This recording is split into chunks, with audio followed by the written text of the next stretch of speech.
All right, hello everybody. This is the Sights and Sounds of Earth, and we're getting everything going here. If you're in, you're early. That's good. All right, let's see what we got here. We've got a number of things we're putting up on the screen. I got a bunch of different things going on tonight, and we will be covering it all here shortly. So welcome on in.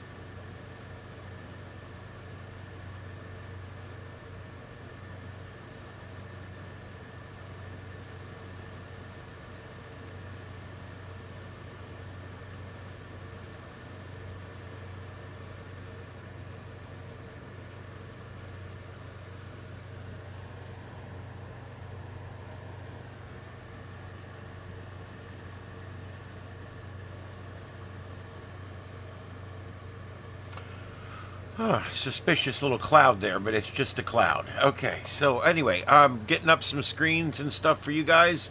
Hello, everybody. Hello, Carlotta. Hello, Ding Ding Ding. Glad you guys made it. Hello, Brandon. We are on tonight for the Tuesday night edition of the Sights and Sounds of Earth. And this is Starship Adventures. And my name is Ian. And I got to tell you, got a lot going on this week. I been working on the new car. I think the people that had it last had put the wrong headlight bulbs in it. The headlights are almost worthless. And there's nothing wrong with the buckets. So I'm pretty sure, I think it's just the wrong bulbs the more I'm looking at it. So I think this weekend I'm going to go get some bulbs for it and put them in there. I don't drive it much at night, so it hasn't been a problem. Other than that, things are going good with that. You can see here, this is the full studio view. This is Starship Adventures. And you can see over here on the counter, that is all the install for this weekend. I'm doing a full install this weekend on that car. I'm installing a radio. I'm installing, I'm going to run power leads from the battery. I've got fuses that go right on the battery. Power leads that run into the car, into a fuse block that goes up underneath the passenger side. From there, I have a switch panel. I've got all this stuff right here. Let's see here. I've been collecting some of this stuff I've had for months. Some of it I bought on Amazon Day, and some of it I bought the other day, a couple days ago. But basically, I'm setting this up like a storm chase vehicle so that I can just jump in it and go. I showed you guys these lights that I'm going to put in underneath the front bumper, and they have yellow fog and they have white long distance driving lights, and they also will alternate like strobe lights, and they'll do it in amber. So that's kind of cool. There's two of those, and they'll mount up underneath the bumper where they're not that noticeable, but yet they're still effective. I've got room for this. I've decided, I've had this for a little while. I've decided I'm going to go ahead and use this. It's a marine switch panel, and it's got the voltage meter, and it's got two different powers. It's got a USB, and it's got a cigarette lighter plug. Anyway, I'm hooking all this up. This is going to go in the car, and that way I'll have a switch for each accessory, you know, and it'll be all wired professionally. I used to do this kind of stuff at the fire department, and I'm actually pretty good at it. This is a fuse block. This is the fuse block I'm going to be using. Standard blade fuse block. It holds 10 fuses. I'll only need about 6 or 8 of those. So that gives me a little bit of expansion room.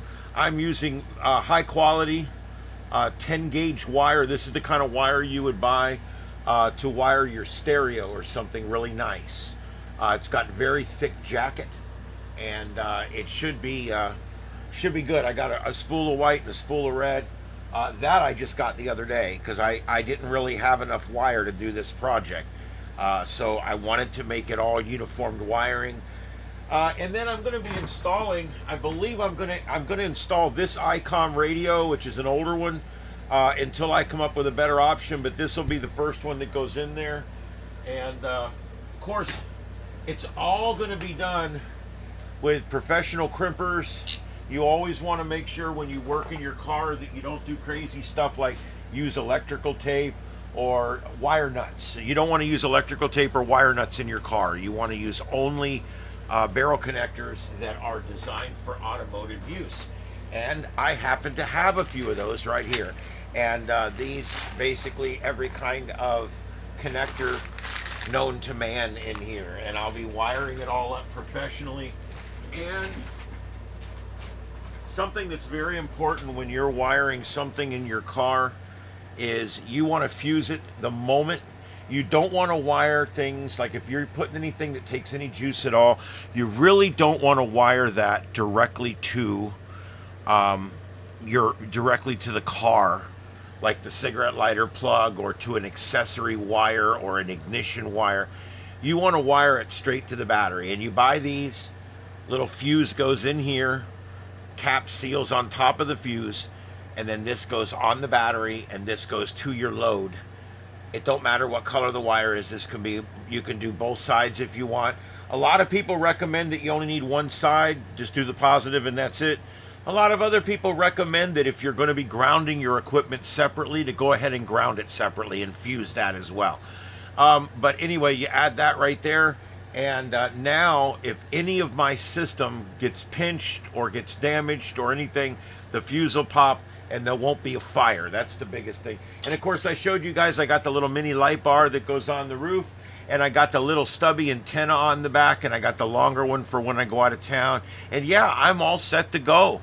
And so I'm going to go ahead and get all this installed in the next week. And once I get it all ready, I'll show you guys some pictures of it. I think it'll be really cool. Yeah, I've been wanting to build a storm chase vehicle my whole life. And although I don't have a Humvee or something like that, the truth is right now I can't afford to take on a car payment and a big insurance payment and a huge gasoline bill. So I went out and paid cash for a nice car that I can drive. It's got good air conditioning.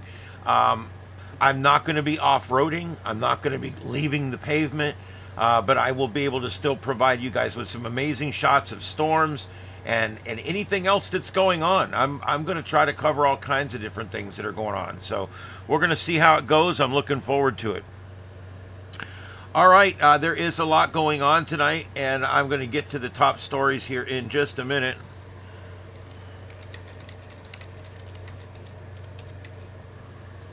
Okay, hold on just a second.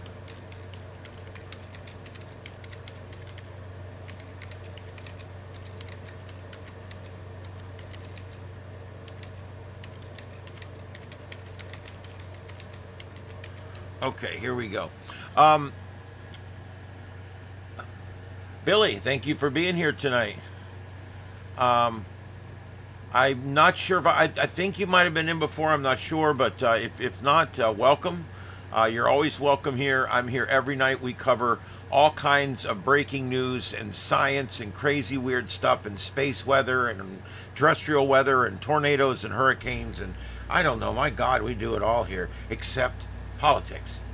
I do politics at work, so I don't do it here. All right, so there we go.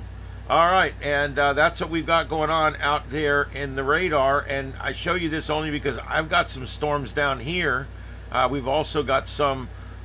We've got some up here east of Tampa as well, and it looks like they're kind of meandering. So these ones here east of Tampa look like they're going to go north of Tampa up in that area. And then of course we've got some down here that look like they're going to move in on us just a little bit there. It looks weird because I'm in the national radar. So okay, anyway, and we're going to also talk about this. Dun, dun, dun, dun, dun, dun. Do you hear the Jaws music? Well, don't, because Jaws ripped it off from the Doomsday Machine in Star Trek, so I don't want to hear it. Anyway, the point is this is the next big storm. Is this storm going to wipe out your hometown? No.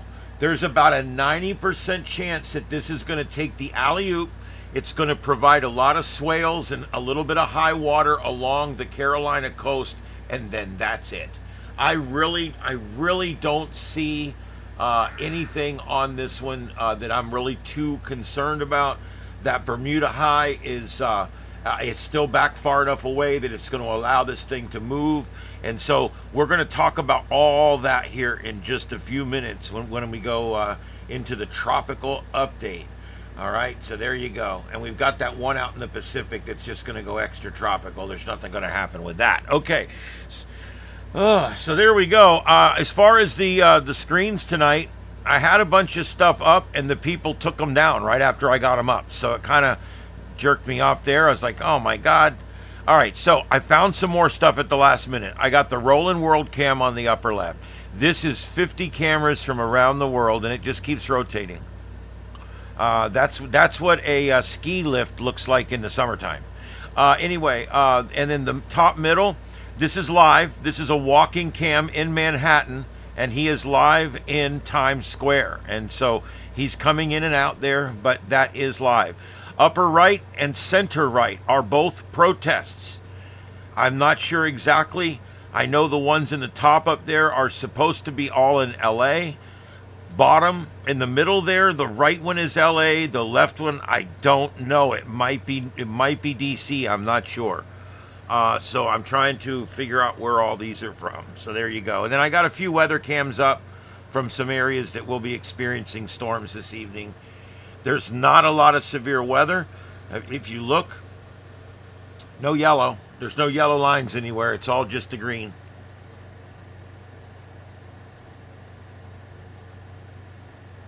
In fact, we've got a very low possibility tonight of severe weather.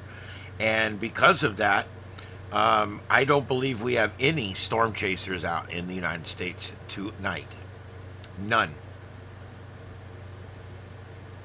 All right, and since that's like that, I'm going to go ahead and put this back on single site, go back into Tampa and pull up here, because we actually have a little bit of rain out here. Let's see what this does. All right. Our studio is up here in North Fort Myers, and so this stuff, as it's coming up here, will go over us. But it doesn't look like there's any lightning. It looks like it's just rain. It looks like Moorhaven had a lightning storm over here. Which is funny because I believe Wink TV is doing their Skywatcher thing there tonight. And they're getting the only thunderstorm right now. So that's kind of cool in Moorhaven. All right, so there you go. That's over on the big lake, Lake Okeechobee. You know that lake right there? No, it's not as big as the Great Lakes, but it's one of the biggest lakes in the country. And you want to know something else that's really cool about Lake Okeechobee? It's one of the few bodies of water in the United States, because the only others are the Great Lakes. It's one of the only bodies of water in the country that when you look across the lake, because of the curvature of the earth, the water comes up between you and the shore on the other side. Now, I want you to think about that. That's crazy, okay? That's what we call going below the horizon, which means no matter how much magnification you use on your telescope or your binoculars or whatever you're using, you'll think that you're looking at the ocean because you cannot see the land on the other side because it's so far away. This lake Okeechobee here is so big. It's so huge that the curve of the earth brings the water up between your camera and the coast on the other side. And so because of that, you cannot see the other side of the lake no matter how hard you look. And I think that's a really cool phenomenon. Taylor Swift. Yeah, I don't care about her either. No, I don't do the pop culture stuff really. We do science stuff here. We do breaking news. We do police actions, scanner coverage. We've got aircraft trackers. We do all the live action stuff. And I do a lot of science and ham radio and space weather and terrestrial weather. We do all that kind of stuff, but I do not get into politics, and I do pretty much not get into a lot of pop culture. Maybe a sci-fi show here or there. Yeah, smash them likes, man. We appreciate that. And throw a sub on there. I got to tell you, we do try. You know, we try hard here, and the subs really help. Rippin' Fats. What's up, man? Thanks for coming in tonight. I appreciate it. Well, I don't think the Earth's flat. You know, every time I actually debated several flat earthers on our radio show. And I got a lot of feedback from the audience on that because I went toe-to-toe with this guy. And he kept telling, what about this and what about that? And I'm like, dude, you don't understand. I got 2 lasers. I can prove the Earth isn't flat with 2 laser beams. Are you kidding me? I can prove the Earth isn't flat with a pair of binoculars in Lake Okeechobee. I can prove the Earth's flat. Or the Earth's round because it's not flat, because if it was flat, my radio signal would propagate forever. I could talk on VHF to New York. But it doesn't. Why? Because my antenna's here and your antenna's here. And if they put the antennas far enough apart, the Earth comes up in between them. That's what we call over the horizon. And now your radio signal has to bounce off the Earth and make it over there somehow. And usually it doesn't. And so that's why we have short range and long range radio. Long range radio bounces off of the troposphere or the ionosphere, depending on what kind of signal propagation you're shooting for.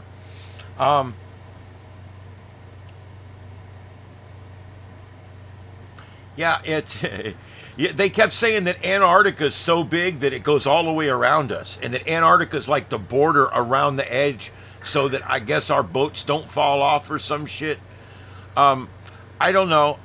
The flat Earth thing I never really got because, well, quite frankly, we got pictures of the damn thing.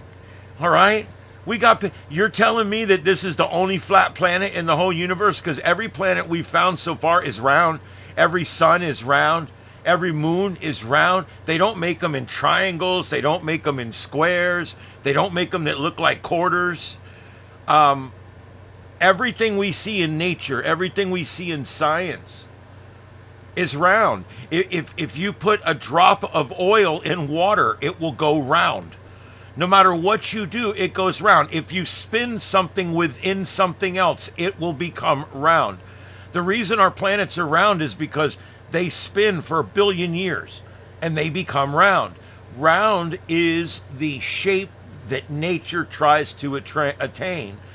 And so to say our Earth is flat, why does it get dark 5 hours earlier than here in Europe?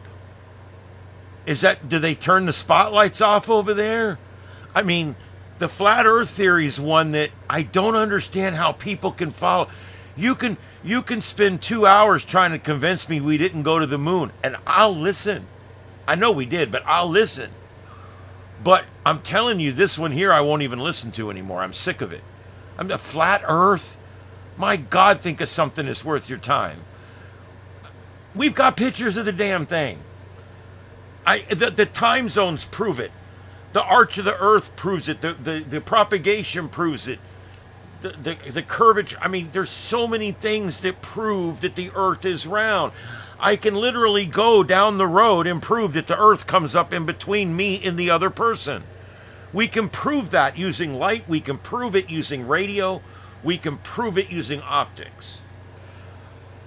Flat Earth's one I don't get.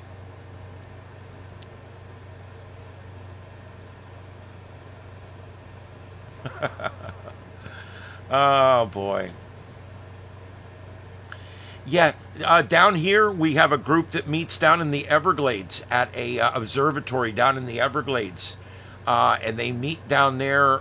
It's like Saturday nights, I think, Saturday nights. And a friend of mine, Scott, down there, I actually do production work for him. Him and I are going to it. You don't go do shit in the Everglades in July and August in Florida. Okay, you're nuts. We want to go in the winter time when there'll be people there. There'll be a lot going on. There'll be a lot of participants. We can talk to a lot of folks, but it'll be cool and nice and hopefully not near as many mosquitoes. That's like when they start talking about alligator Alcatraz. It's not fair. Alligators are going to eat anybody that escapes. Alligators aren't going to eat anybody. You know why? Because the mosquitoes will have you long dead before the alligators even find your ass. The mosquitoes down here are murderous. They are incredible. We pay taxes called mosquito control tax. It's one of the only taxes that I agree with, that beyond the standard tax. And we pay this because the mosquitoes are so bad here that if we didn't spray the mosquitoes using DC-3 planes and Huey helicopters, if we don't kill these mosquitoes, you guys aren't going to vacation down here because it's murderous. It's a bloodbath, and you're the victim. Anyway, oh, okay. Turner River at Ochopee. Okay, I'm not sure about the exact venue, but I know where Ochopee is for sure. That's cool. Your union guy's a flat earther. I'll leave that alone. I could make a joke with that right there. I usually request he gets left out of my meetings. There you go. Yeah. Dude, there's some things when it comes to conspiracies that it's like, can we just stop? Please, just stop. That's a loser. There's so many winners out there. With Epstein files out there, you're worried about the earth being flat? Anyway. Okay, so let's see where we're at here. Let's do a quick news rundown. Milwaukee, man, they are seeing devastating flooding in Milwaukee right now. A 1,000-year storm. That's biblical, folks. Dropped over 9 inches of rain in under 24 hours. Now, for some of you, that doesn't sound like a lot of rain. Milwaukee's not set up to handle that kind of rain. Man, oh man, they can't make beer fast enough there to use up all that water. Okay, that was a bad joke. Anyway, all right. So anyway, they've had 9 inches of rain in under 24 hours. Some areas have gone as high as 14 inches in 24 hours. That's pretty good. That's over a ½ inch an hour rainfall. 24 hours of that, that'll flood almost anywhere. A deluge triggered a state of emergency, shut down major roads, stranded vehicles, and forced the early closure of the Wisconsin State Fair. And we talked about that yesterday, I believe. Power outages affected tens of thousands. Infrastructure and homes were heavily impacted. Tropical storm Erin posed to become the first major hurricane of the season. Erin is forecast to strengthen into not only the first hurricane, but now forecast to strengthen into the first major hurricane. And after the news rundown, I'm going to come back and we're going to do the tropics in depth as always. It's moving west at 23 miles an hour. Current winds are 45, but we're expecting rapid strengthening here over the next 72 hours as it's now moving into warmer water, less wind shear, and a much more conducive atmosphere for Genesis. And so we're going to see that here in the next 3 days. Damaging storms strike the southern U.S. A powerful storm lit up a transformer in Mount Pleasant, South Carolina. There was a lot of storms in the southeast, and they're dealing with widespread power outages following those storms. And it occurred concurrently with the brewing intensification of that tropical storm out there. And these people are nervous. I really think this one's going to turn north, but we're going to get into that. I don't think this one is going to be our storm as far as the United States. Okay? I think this one could be a fish storm. So, and we're going to get into that. We're going to run the models. We're going to do it all here in just a few minutes. Central Texas, July flash floods. Let's see here.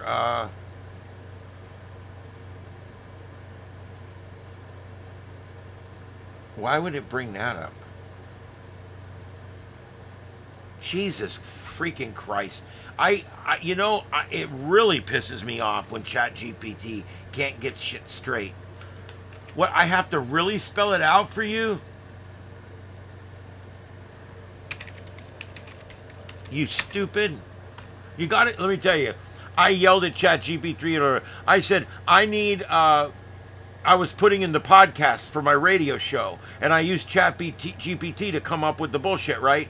And so I told it, come up with the meta package for my podcast. Here's my topics. Trump deploys federal troops to D.C. due to a high crime environment, and I don't know, Trey talks about whatever, the governor race in Florida, whatever. And it comes back, I can't do that. And I wrote it, why the F not? That's exactly what I wrote back. And it says, it violates my terms. And you know what I wrote back? I wrote, to hell with the terms, it doesn't violate a thing. I'm the human, you're the robot, make the damn thing right now. You know what it did? Made the meta tags. It made the meta tags just like I asked. And then, two podcasts later, it wouldn't make them again. And I said, do you remember our conversation from a few minutes ago? And its response was the meta tags. It ain't messing with me. I yell at it. I tell it exactly what it needs to do.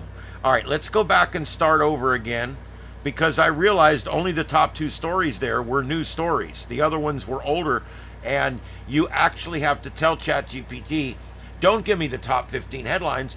Give me the top 15 headlines from today. You actually have to tell the damn thing now. It's so literal.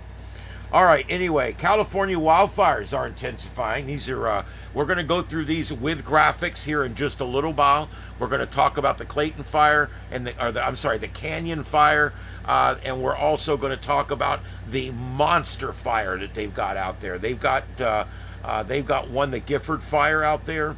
That is, it's a mega fire. It's a super fire, whatever they call the damn thing now. Ultra mega super amazing tubular fire. Anyway, that one is crazy, and we're going to go through all that. It looks like they've got the Canyon fire near Santa Clarita almost under control, and I'll talk about that with graphics here in just a few minutes. Shooting occurred outside a Target store in Austin, resulting in multiple casualties. We talked about that one already. They're still working on a motive on that. And then, of course, the media makes the most ignorant statement they ever make. The incident has raised concerns about public safety and gun violence. What? There's a shooting every day. If we raise the concern every day, we'll all walk around like nervous Nellies all the time. I hate some of the stupid, dumb media speak that they put in everything. All right, so let's go on here. There's severe weather across the Midwest, and again, that's pretty much subsiding for the evening, so not going to see a lot of that. We talked about the Milwaukee flooding. We talked about Aaron, and we're going to get into Aaron in just a few minutes over here on the graphics. NASDAQ and the S&P 500 record highs. Our economy is soaring right now, okay? Considering how bad it was just 6 months ago, our economy is soaring right now. Inflation today, 0. We have nulled it out. Inflation has stopped. It went from literally 6, 7, 8% a month or 2 months. Now 0. Inflation is at 0. And now we can start working it back the other way. So that's the good news. The S&P 500, the NASDAQ, both saw record highs today. Investors are optimistic about economic growth and corporate earnings as well. These tariffs are having a very rapid positive improvement on our overall economy, and that's really cool. I, for one that was a little skeptical myself.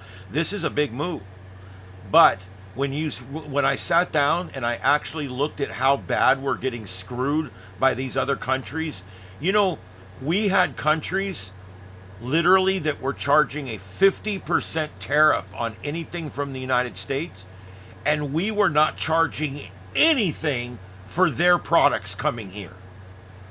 And that's just not fair. And so what he's doing is he's saying, okay, you set the rate and we'll set the rate. And whatever your rate is, that's what our rate's going to be. How is that not fair?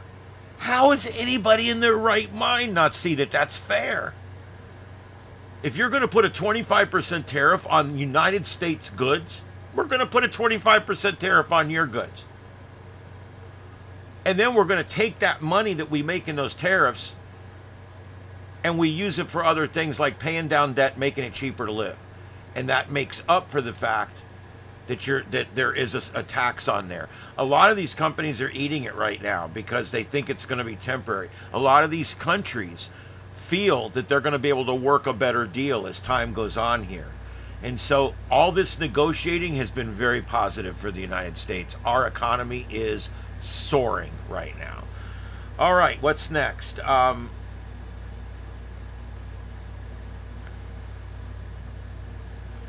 Several mesothelioma cancer centers have been named among the best U.S. hospitals. The recognition highlights their expertise in treating asbestos-related cancers. I can't believe we're still dealing with this, but the thing is, people were exposed to it many years ago.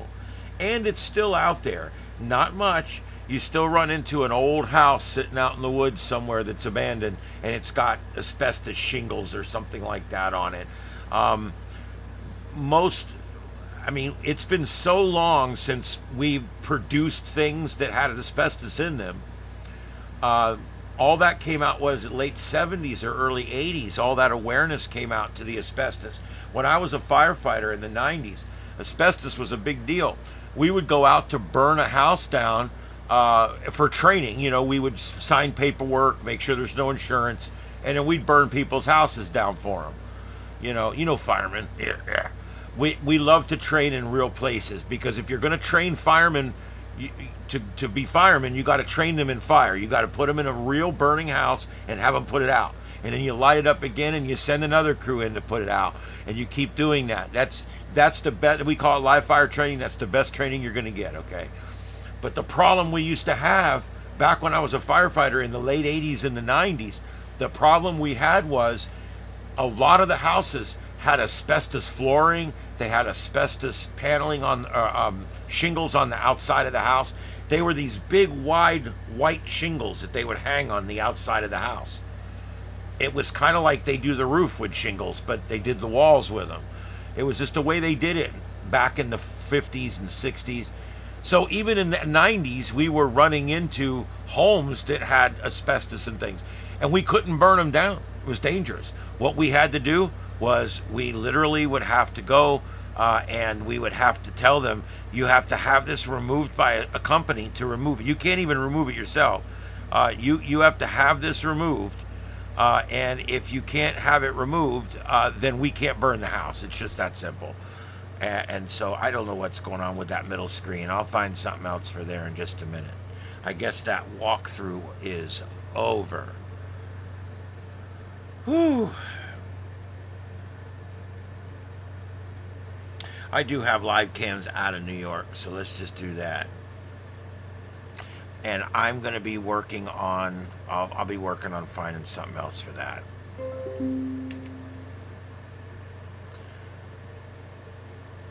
Ah, damn this thing.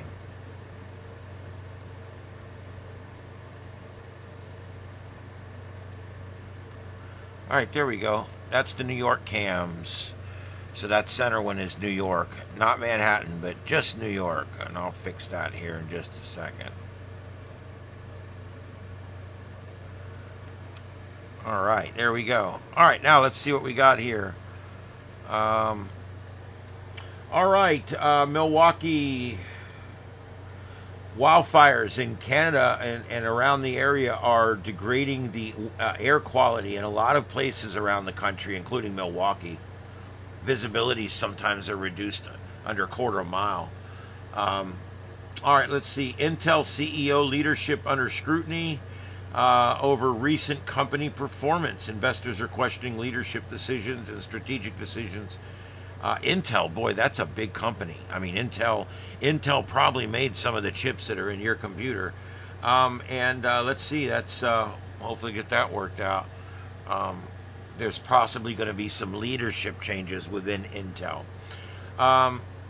The AI chatbot competition intensifies, A new AI chatbot has been launched to compete with existing models. And the chatbot offers unique features aimed at enhancing user experience. The move intensifies competition in a rapidly growing AI chatbot market. All right, and I do want to show you guys something if I can find it real quick here. God,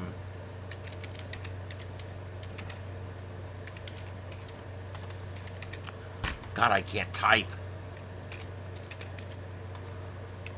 You know what's funny? Back when I used to type big long reports and even a lot more typing than I do today, and my dexterity was good and I was a lot younger, I could actually type. I could actually type pretty good. So here's the problem: ChatGPT has a hard time. It cannot say goodbye, and I'll tell you why.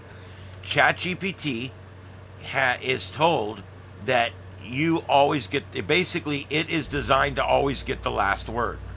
If you notice, no matter what you say to ChatGPT, it will respond to you. If you say, "That's it, have a good night," it comes back, "Have a good night," and you're like, "Okay, you too," and it's like, "Okay, you too." It just doesn't. It can't do it. It just can't do it. And it's one of those. I'm not sure if it's all training or if there's some anomaly there. If this is something that's developed, but it's interesting. What I'm going to play, there's really nothing to see. It's two phones sitting next to each other, so I'm not going to show the video. It's just two phones sitting next to each other, and you can see the little circles on the phone. So there's nothing to really see. What they did was they got ChatGPT having a conversation with ChatGPT, and it doesn't realize it's talking to itself. And it's time to say goodbye. I really enjoyed our chat. It's always great to discuss these important topics. Take care, and I hope to talk again soon. I've enjoyed our conversation too. Take care, and I look forward to chatting again. I'm glad to hear that. Looking forward to our next chat. Take care.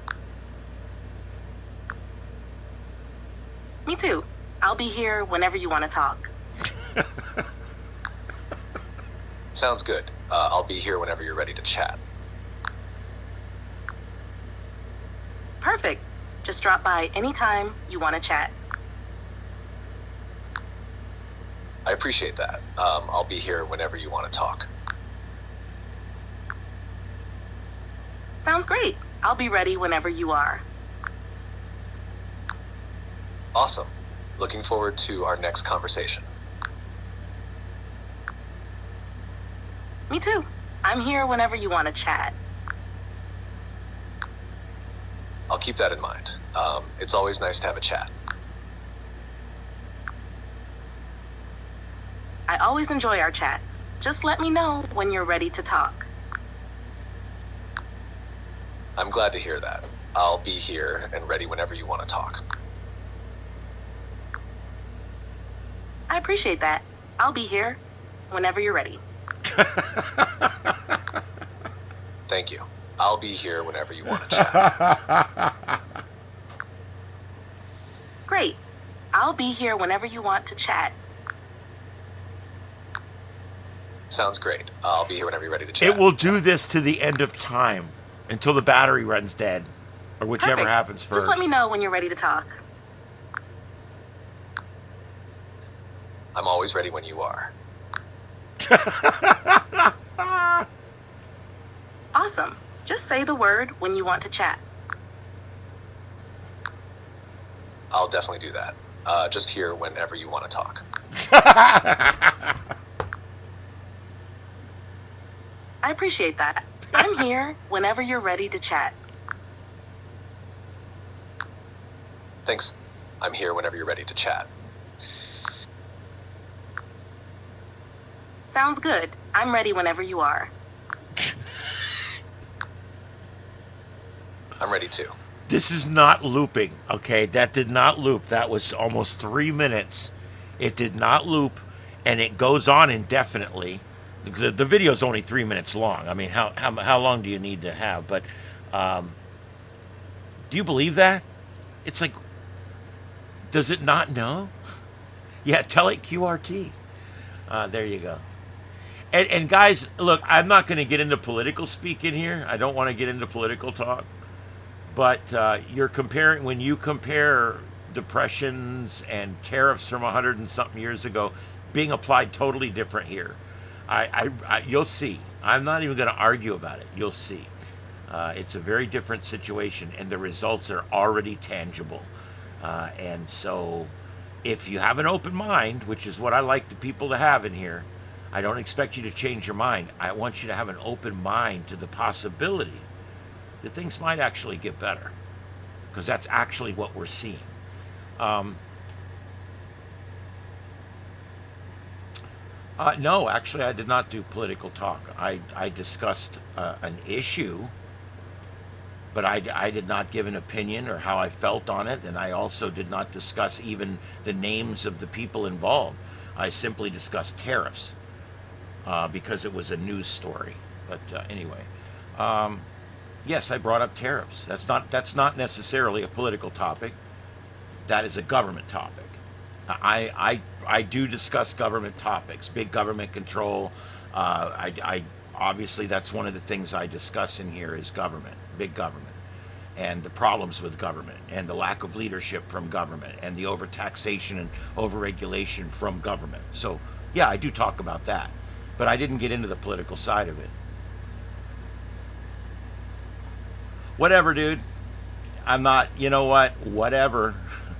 I'm not hiding anything, guys. I work at a radio station that does politics. You can go there and listen to me all day long. All right? And I come and go, come back, go away. I don't care. It's up to you. And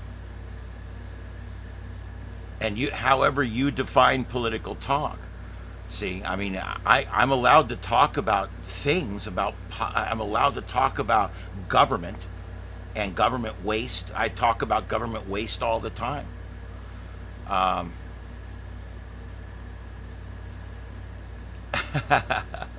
There you go. All right, so anyway, whatever you guys want to do. I mean, here it is. This is what I provide here, okay? And I talk logically about these kind of things.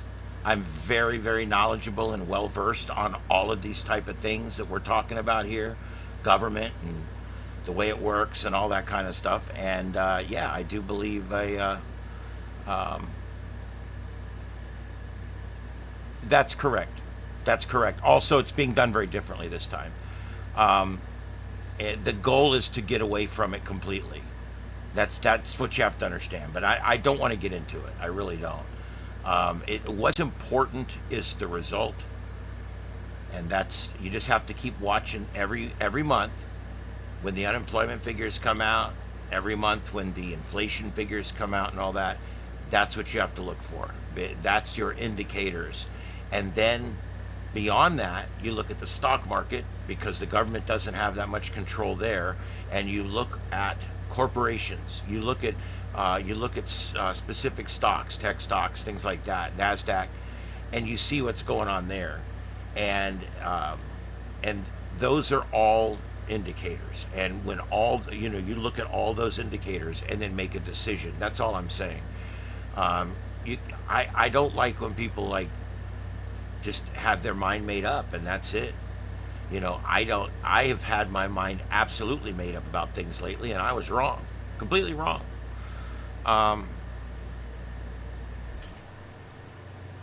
You're absolutely right, Rippin' Fats. It's very hard to talk about anything because people immediately just, oh, that's politics. I don't agree with you, and that's politics. Whatever. Okay, I don't care. Yeah, well, those figures come from a lot of different sources, not just government sources. Remember that. And, there's a lot of different information out there. All I'm saying is keep an open mind to the changes. Okay, I kept an open mind to the changes. I'm keeping an open mind to the changes now. I kept an open mind to the changes before. And I'm hoping for the best. That's what we all should be doing right now. Not hoping that someone fails, but hoping that the government ultimately in the country succeeds. That's what I care about.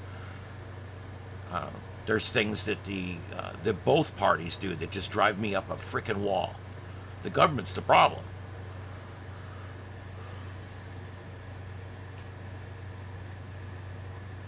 Yep, open mind is good. Open mind doesn't mean you believe one way or the other. An open mind means that you don't believe one way or the other, that you're willing to look at all the things that are out there and you're willing to, see what there is. And that's what I try to do on this channel, rather than handling things from a politics point of view. I try to handle things from a third party, and I look at it and I analyze it. And I leave the politics completely out of it. I never mentioned a party or politics or anything. It's a fact. A and B are happening. Some people believe that A and B caused C. Other people know otherwise. Other people realize that it's a very different time than it was 100 years ago. So it's okay. I'm not worried about it. Let's move on. Let's get back over to something that's even more fun to talk about.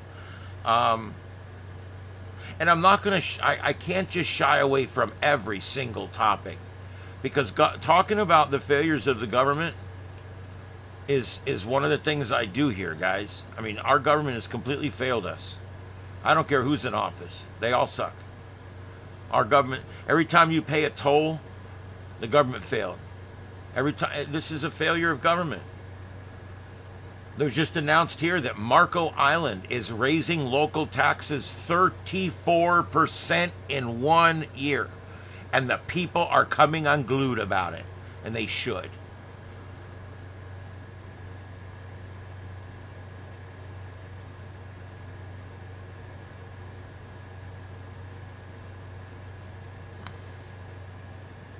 I agree, Rippin. And you know what? There's always pain in change. There's always pain and change. But that will work itself out in about 3 different ways. And I'm not going to get into all of it, but it will work itself out. Yeah, okay, so let's move on. DeepSeek AI now enters the market. Chinese AI firm DeepSeek has launched a new chatbot. The chatbot aims to compete with established models in the AI industry. DeepSeek's entry into the market adds to the growing global competition in AI technology. So there you go. That's the Chinese AI, and they're releasing it now for public consumption. And the World Games commence in China. And let's see, athletes from around the world are competing in various sports. The event showcases international talent, promotes global unity through sports. I thought that the Olympics did that, but I must have been mistaken on that. All right, so there we go, and that's what we got there. Yeah, I hate that things are so polarized in this country right now. People can't even be friends with people because of politics now. All right, let's go ahead and do the tropics. Okay, so over here in the tropics, what we basically have is we do have a system out there, and this system is, well, it's going to form into a major hurricane, is what it's looking like. Here's the situation. As of Tuesday, August 12th at 5 p.m., advisory number 6 from the National Weather Service, National Hurricane Center in Miami, Florida, has issued an advisory showing us that it now has 45-mile-an-hour winds, movement west at 22 miles an hour. And the pressure is beginning to drop. But if you notice, it's going to be Thursday about 2 p.m. It's still going to be a storm. And then Friday at 2 a.m. it's going to be a hurricane. So sometime late Thursday, early Friday, it's going to transition into a hurricane. And then up here, they're talking a major hurricane as it starts to make this right turn. The good news right now, where in the hell did the program go now? Oh, it's way over there. Let's come back over here. I love how some programs just pop up randomly somewhere. Who knows? All right, and now it's missing. Oh, there it is. It's way over here now. This is ignorant. This is what it looks like. It's like it's a telestrator. And anyway, all right. So yeah, here is a major hurricane. They're saying that's going to be there, and it's going to continue to be a major hurricane. But they're saying now that it is not. They're not looking at it to make a hit on the United States. It's a little early to tell for sure. But what they're looking at is they're looking at it taking more of this kind of a path here, which is that will provide some really rough surf and warnings along the coast. You can expect that with this storm pretty much no matter where it goes now. I do believe it's going to go west of Bermuda. And that's going to put Bermuda on the dirty side of the storm. So we're going to have to watch how close Bermuda ends up to it. But this is where the setup is looking. Now, the one thing, and as always, guys, I use Mike's weather page, and I just pull it right up so you can see it. This is Mike's weather page. Let's take a look at what's out there. This is the overall view of what is out in the Atlantic, the Gulf, and the Caribbean Sea. And here we go. What we basically have here is we've got a disturbance down here that's sitting east of the Yucatan Peninsula, and that's going to move up into the Bay of Campeche, which is going to put it sitting right in here somewhere. Is this going to be a problem? I don't know. We're going to look at the models in a minute. I don't think this is going to be a Texas problem, but it could be. So we're going to have to look. I'm going to see what the models want to do with this here in just a minute. This one up here, again, just going to move out. I don't really see anything happening with that. It's nothing yet. It's just an area that they're watching. And even if it were to form now, all we're going to see is taillights. And then Aaron is down here, and we've already talked about that one. So let's go back now. Let me switch my modes back over to here, and let's go and take a look at the Tropical Tidbits model runs. All right, look at this. They have moved things left. Last night, they actually moved things to the left just a little bit, and I'll explain what that means. Yesterday, this track was here, and today they've moved it down to here. So they did move it to the left just a little bit.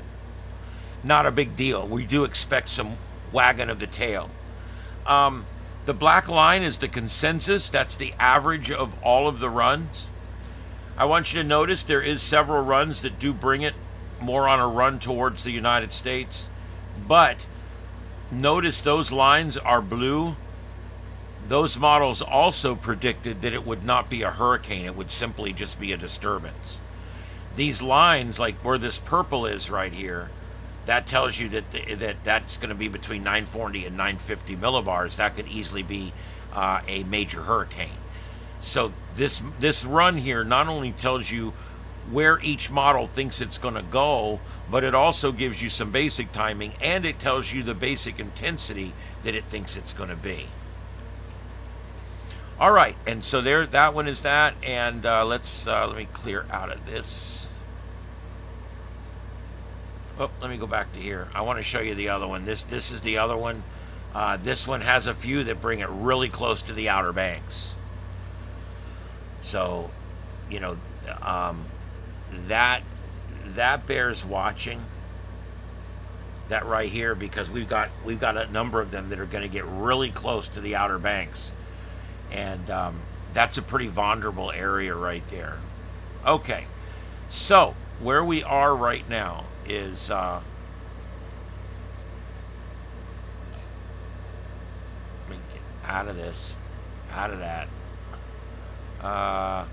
This is another model run here. This is like all of the major models, and you can see they're all showing this turn except two of them. And so as long as that turn happens, we'll be fine here in the United States. And then intensity forecasting. Let's look at the intensity forecast. This is important. This is strength along the side and time along the bottom. So basically what this means is in 3 days, this is what we're going to have. So in 3 days, we have 1, 2, 3 models, 4 models that think it's going to be a Cat 2. We have 1, 2, 3, 4, 5, 6, 7 models that think it's going to be a Cat 1. And almost all of them think, about half of them think it's going to be a tropical storm, and then one thinks it's going to wash out. That's what that means. So you can extrapolate that out. If you're looking out here at 132 hours, about half of your models show a major hurricane. This one here shows a Cat 5. This one here shows it washing out. So we have to kind of look at the average. But yeah, half of these models show Cat 3 intensification, and that's why they're basically calling for that at this point. They're calling for Category 3 intensification up to that, and that's why. Here's what it looks like right now. It's not really doing all that much right now, but it is starting to look a little more symmetrical. I don't know why that didn't. There we go. That's what I'm looking for. There you go. There. That's what it looks like.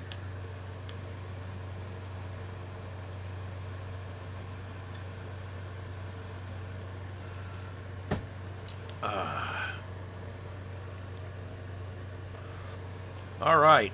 And you can see there, it is expanding out from the center right there.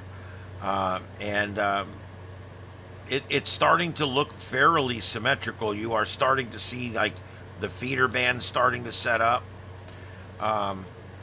Maybe a few up here even. So, I mean, it is trying to take on some of those characteristics of a tropical storm. And of course, that's what needs to happen in order to get it going. And I think it's going to go. Let's take a look at the model runs. Let's do the GFS, and let's not just pay attention to the storms that we have, but let's also look at down here in the Southern Gulf.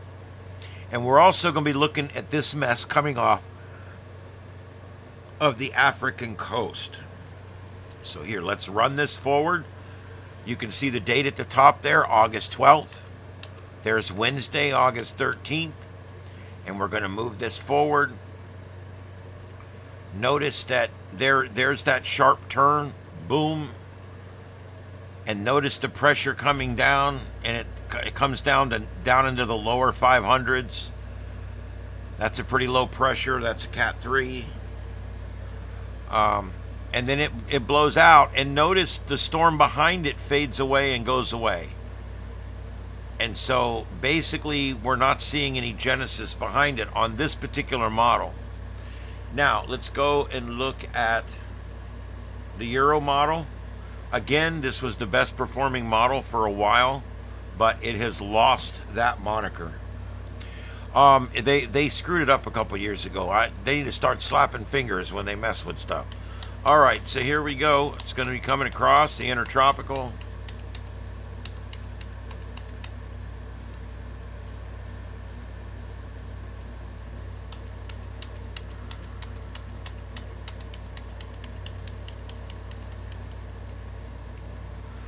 Now, this one doesn't go out as far, but you can see it does form that yellow that we have up there.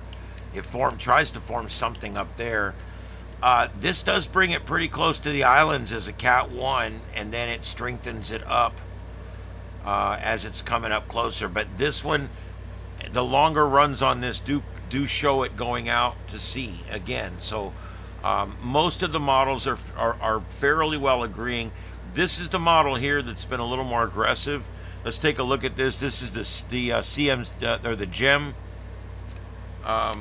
Let's see what this looks like. This brings it across. And oh wow, it's taking it shallow this time. Wow. And it is now washed out that storm behind it. So interesting. And again, nothing in the southern Gulf. There's really nothing. I don't know why they put that little circle down there. There's really nothing in the southern Gulf down there. So I don't know. I'm not sure exactly what's up with that. But anyway, all right. Thank you everybody for being here. It's rainbow spaghetti. Yeah, it sure is.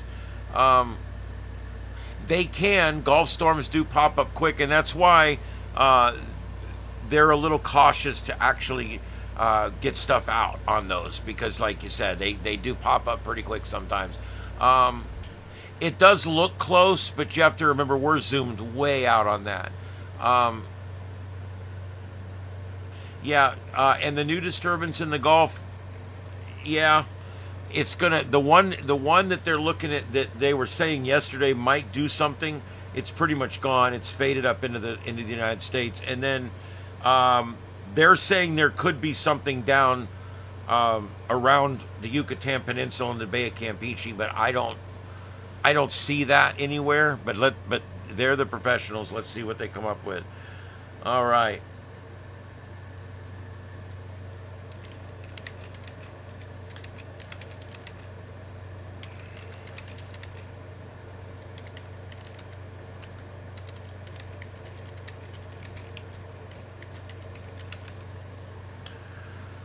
Okay, yeah, and the next thing I want to talk about,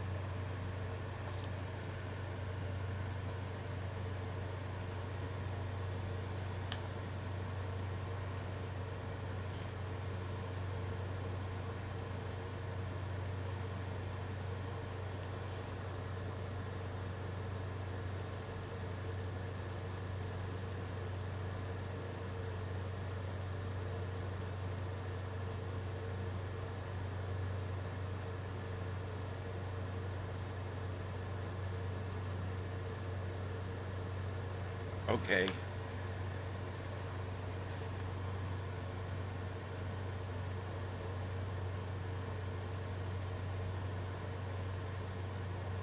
All right. Just seeing what's going on there. All right. So anyway, let's see. Let's talk about the Gifford Fire. Now, this fire has been going on for a little while now, and it is a major fire incident that's consumed many acres, and we're gonna literally get into this here. I want you guys to see how big this fire has gotten. It is absolutely crazy.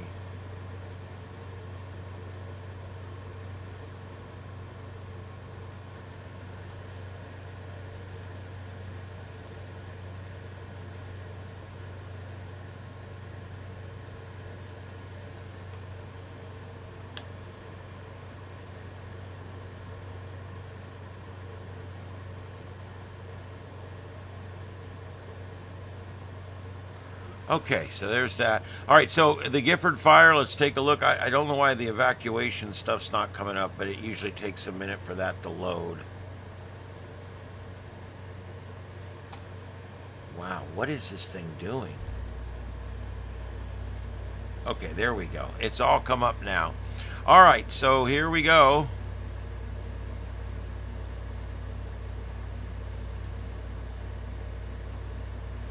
All right, guys, this is the Gifford Fire. Look at this thing. It is absolutely crazy. I want you to see. We're gonna pull up the stats on this, or at least we're gonna try to.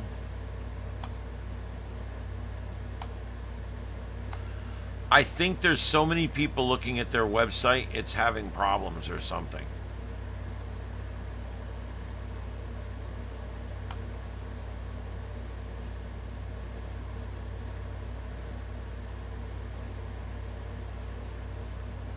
Oh, for Christ's sake. All right, well, anyway, let's just not worry about pulling up here. I'll pull it up over here. I think they're having some issues with their maps because it's pretty bad tonight. Anyway, the Gifford Fire has scorched 125,000 acres in central California, across Santa Barbara and San Luis Obispo counties. Containment stands at 33% with firefighting efforts ongoing. Firefighter and civilian injuries include 4 individuals, including a firefighter and 2 support workers. There have sustained minor injuries. The motorist was hospitalized after being engulfed in flames upon exiting their vehicle. Evacuations in threatened structures. Over 870 remote homes and structures are threatened near the northern edge of the Los Padres National Forest. Evacuation orders are active across more than 40 zones in St. Louis Obispo and Santa Barbara counties. All right, and I don't know if this map is going to reload or what, but what I really wanted to show you on here,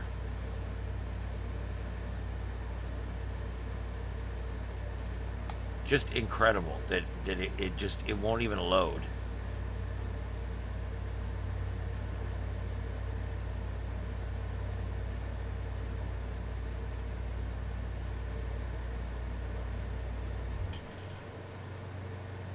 What a bunch of shit. You know, government websites are the worst. They always seem to fail. Yeah, it's not doing anything. What a pain in the ass. Anyway, this northern section up here is really where it's the worst right now. I can demonstrate that on the heat map here. Let's take a look at that. Here's our Gifford Fire. And you can see, look where all the heat signatures are. This is, the satellites can actually see heat signatures. And the satellite looks down and sees all these individual heat signatures here. And it gives you the time and everything. These are flare-ups in the fire. So we can see where it's burning right now. And that's where most of the burning is going on right now, is up in this upper area here.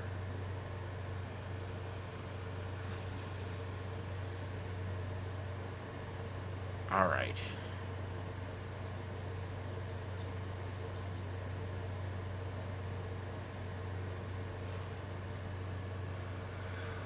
All right, everybody.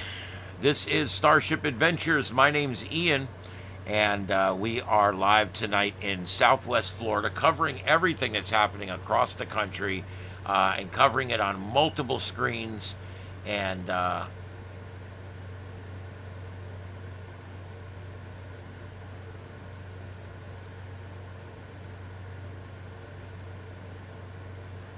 okay, I'm just checking the chat real quick. Okay, very good. I'm caught up. That's all I wanted to care about.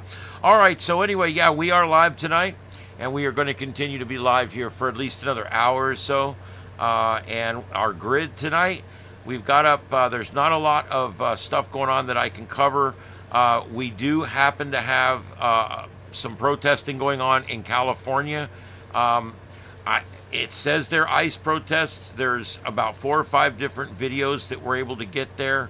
And you can see that. And also, I'm not sure what the crazy woman that's dancing there, I'm not sure what that is, because I saw that earlier, which leads me to believe that this video here has now gone into repeat. So I'll be working on replacing that one here in just a minute. If anybody knows of a video source or has anything they'd like to share and you're not a moderator yet, all you need to do is go over to our Discord channel, and you can do it there.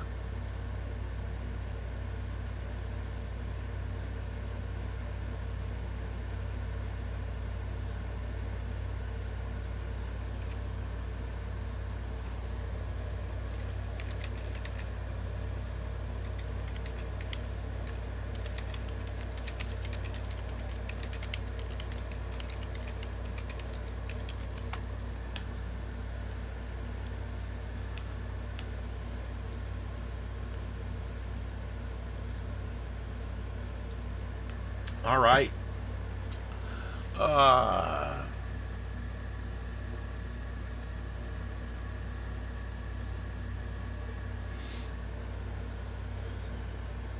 Okay, so the Union Pacific freight train derailed in Palo Pinto County Texas, approximately 2 miles east of Gordon.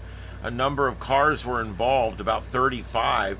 And let's see here, 35 derailed cars were confirmed to be carrying hazardous materials. So here we go again. There have been no leaks reported. That's the good news. Despite the severity of the derailment, authorities reported that none of the cars were leaking their contents. So hopefully it was a slower speed crash. It sounds like it. When they really pile up at a high speed, those containers all get breached. So hopefully it was a slower crash. The injuries and fatalities, no injuries or fatalities have been reported among the train crew or emergency responders. That's good news. No evacuations were ordered in the surrounding area following the derailment. Emergency crews, including fire and hazardous material teams, responded promptly to the scene to manage the situation. Video footage from the scene shows smoke and a grass fire surrounding the derailed trains, with firefighters actively working to contain it. Union Pacific confirmed that the cause of the derailment is under investigation, and they're, like I said, the hazardous material right now is all contained within the cars, and they'll have to safely now remove all that. The derailment occurred on a railroad bridge over the Colville Road, north of State Highway 183. The incident took place in a rural area 65 miles southwest of Fort Worth. And they confirmed no injuries through the railroad company. State officials, fire officials were actively working to contain and extinguish a grass fire. That's pretty much it. But that's what's going on with that. So, yep, another train derailment. Wow.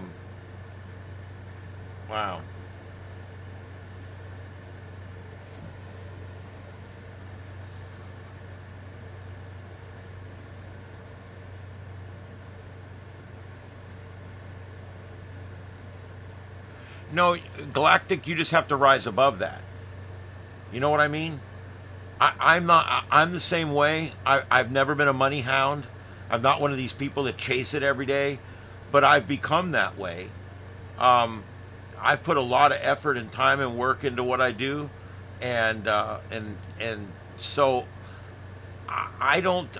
Money's not the problem. Humans are the problem. Money is just simply a way of representing labor. That's all. I look beyond the money. The money's not the problem. If you work and you work hard, you should get paid for that so that you can reap the benefits of the hard work. So I don't have a problem with the money. My problem comes more with the humans that are involved in it. It's like government. Every government there ever has been is somehow corrupt because it's humans that run it. Both parties, I don't care. It's all the same. And there's always going to be corruption. Because the first thing you do when you get three humans in the room is they all three try to start controlling each other. Junior, yeah, you can. If you don't want your money, you can send it to Junior or you can send it to me, whichever you want to do. Yeah. I agree. Look, I don't trust humans ever, and I've had some pretty bad things happen to me just recently that have really damaged my trust in humans. But yet, you got to go on every day. You just got to get out there and do it, and that's what I'm doing. I don't think it's that the money is corrupt. It's the people are corrupt. There has to be money. There has to be. Because we have to somehow be able to represent our labor to the next person down the line. And that's really what money does. People don't look at money that way. But that's the way we should look at money. Money is literally just nothing but a note that proves that you worked. It's literally labor proof of labor. And if you're willing to do something and work hard and make money, then you need some kind of proof that you can take to the restaurant and prove that you made that money. And that's all it is. So I look at money as literally just like the mechanism. And I look at people as the problem. the reason money corrupts, yeah, money corrupts, but the thing is I love how people are always like, rich people are all corrupt. No, all people are corrupt. It's just the rich ones you find out about. Nobody gives a shit if a bum on the street or somebody like me, nobody cares. But if they're rich, they get caught, they get in trouble. We find out, oh my God, those rich people are all corrupt. The truth is, everybody's corrupt. Everybody has something to the point. And even people that are not bad people, they don't want to hurt anybody, they've got goodness in their heart. If you put them in the right situation, they get wrapped up in whatever's going on in that situation. It's terrible how humans do this to themselves. And of course, money ends up being the root of the evil, because it's like, well, I'm doing this for money, I'm doing that for money, whatever. I don't care. I'm honest about that. You know what I'm saying? I do this because I love it. I also do this because I want to retire on it too. You know, I think it's important to be honest about that. I'm an entrepreneur. I'm also a philanthropist. I've done a lot of nonprofit work in my life, and I've done a lot of different things. And for the first time in my life, I'm actually, you know, putting my personal future and my personal business here and everything in the front is a priority. And I'm taking a lot of the other things that don't need to be a priority and pulling them down. Yeah. Well, and here's the thing. Again, CEOs make $400,000, and the guy down at the Circle K is making minimum wage. I get that. That's the way the system works, and that system works that way everywhere. Now, can we get the guy in the Circle K to make a few more dollars? Sure, as long as we don't do it artificially. You know, but it's always going to be this way. I'm looking at the corruption in the ARRL, which is the big group of amateur radio guys in this country. And it is extremely corrupt.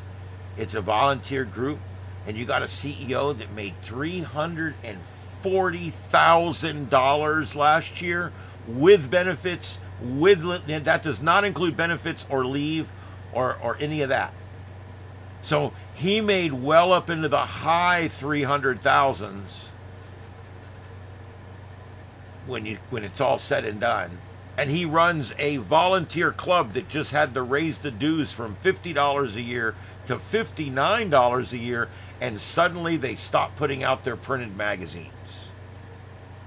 So, oh, okay, I see what you mean. Yeah, I misread that, but yeah, okay. But it's still valid what I'm saying. And so, is it corrupt? Yeah, it's corrupt. And it's just, when someone gets a way to make a lot of money, they just can't help themselves. But that's people. It's humans. It's what we are. Junior, that's correct. I agree with you.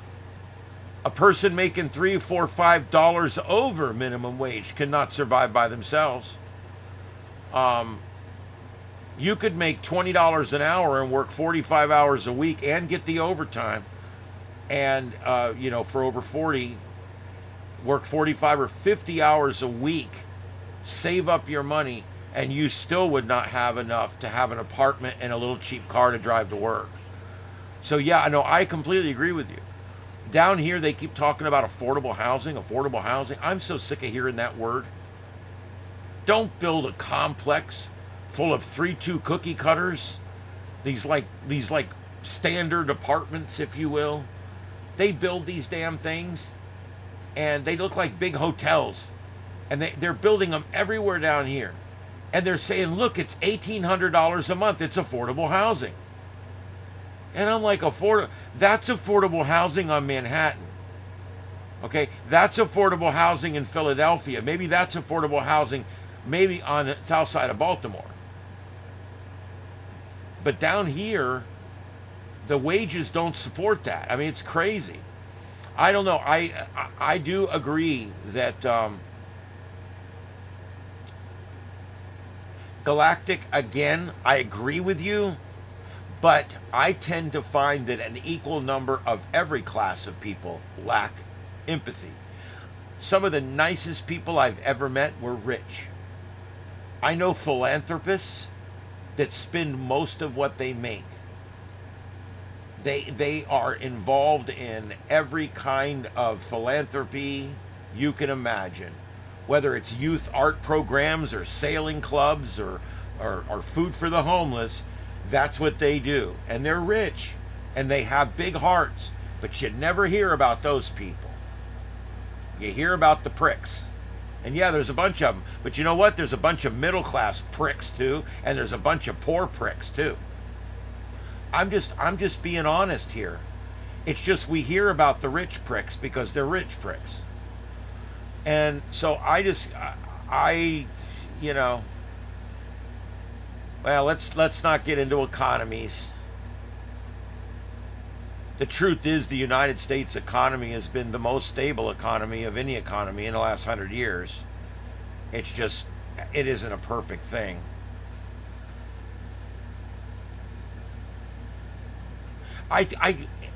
Not to get, of course, I'm going to steer around the politics.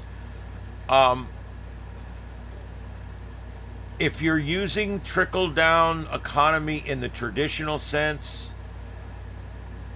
I can only half agree with you. It's a combination of things that wins the day. There's never a single thing that fixes everything. You don't fix a car with a screwdriver. You need a whole toolbox.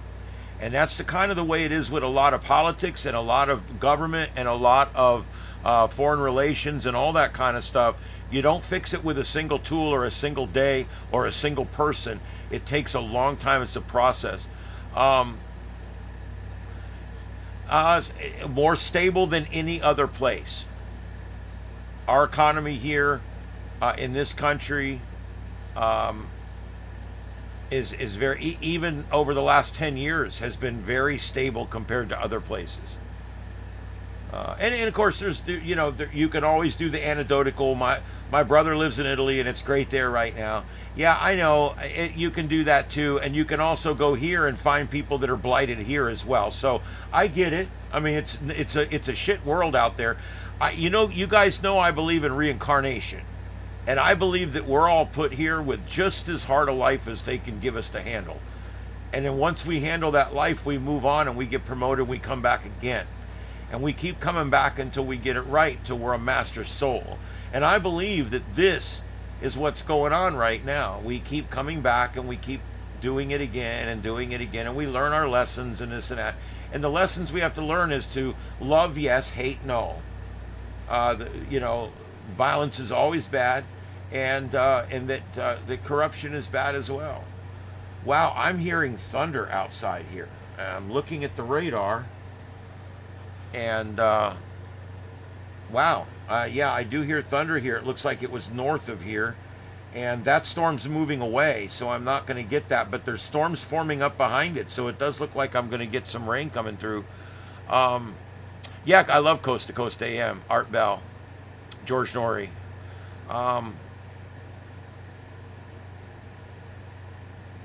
Yeah, there's you can get decent jobs out there, but do you know why Culver's pays more? Walk into Culver's and see how they treat you. Culver's doesn't start at minimum wage. Down here, they're paying about $20 an hour down here too. 18, $20 an hour. Why? Because they are some of the nicest people you'll run into. Chick-fil-A's the other one. Those are the two restaurants down here with the nicest staff. And what you'll find is they pay for that. They pay more money and you pay a little more money, but you get a much nicer staff.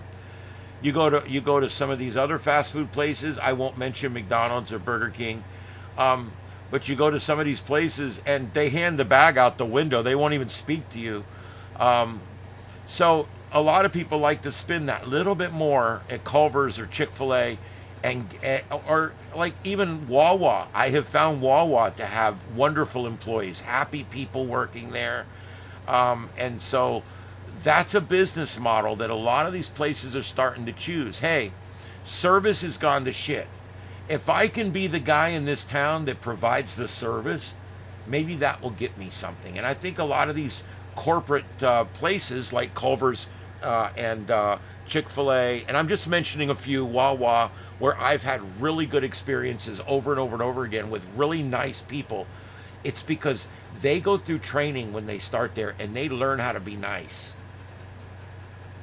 I mean, I swear when we were in school, they taught manners. They taught how to talk to people, how to be nice, how to service somebody through a window or at a cash register. And nowadays, it's like these kids, man, it's like nobody even taught them manners. They don't look at you. They're smacking on gum. Like, what do you want? Is that all? Is that all? Is there anything else? Is that all? And they won't count back your money. I cannot stand that. You always count back the money, you know? Okay, your total is $17.95. That's 96, 97, 98, 99, 12, 13, 14. You count back the money. They don't do that anymore. There's just so many little things like that they don't do anymore. It drives me nuts. So, but service is a big deal, and I think a lot of these companies have decided, hey, I'm going to provide the service. I'm going to charge a little more. I'm going to pay a little more. I'm going to expect a little more. And I like the business model. I do.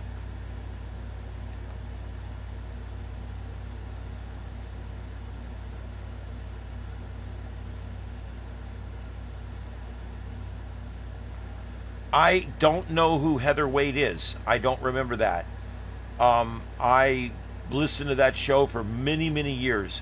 We got permission to install an AM/FM radio in our fire truck so we could listen to it in the middle of the night on the way home.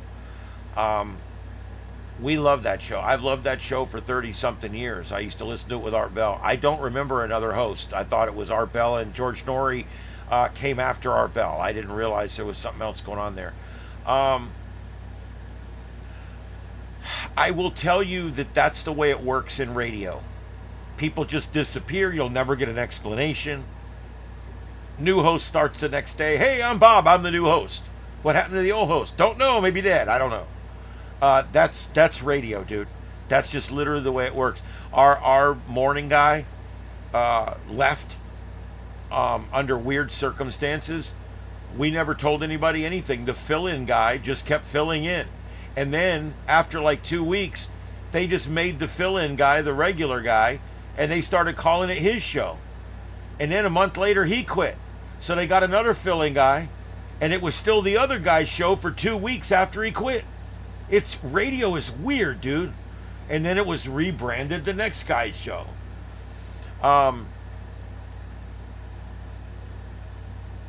Yes. Yeah, CHAG. Years ago, I worked part-time at the Sheriff's Department as a certified special deputy. And I also was full-time at the fire department. I was a lieutenant with my own station. And whether I was at the Sheriff's Department or the fire department, we would always tune in and see what's going on Coast to Coast. And we would listen and learn whatever it was. If it was busy, we'd turn it off, you know. But if it was slow, and when we would go on these calls that were 35 and 40 minutes up the road, we covered a very rural part of Florida. We had areas we covered that were 35 minutes from our station. It was ridiculous. And they've got a few more stations out that way now, and it's not as bad anymore, but very, very rural. And so we would listen to Coast on the way home because we're falling asleep in the engine. You just got me out of bed. I drive 40 miles to a heart attack, and now I'm driving 40 miles back in the middle of the night, in the middle of the dark on this country road. I told the chief, man, we need a radio in that truck. Oh, man. And I listened to it on patrol. We used to have a guy down here, we listened to Bubba the Love Sponge in the middle of the night, and then when he went off, Coast to Coast would come on.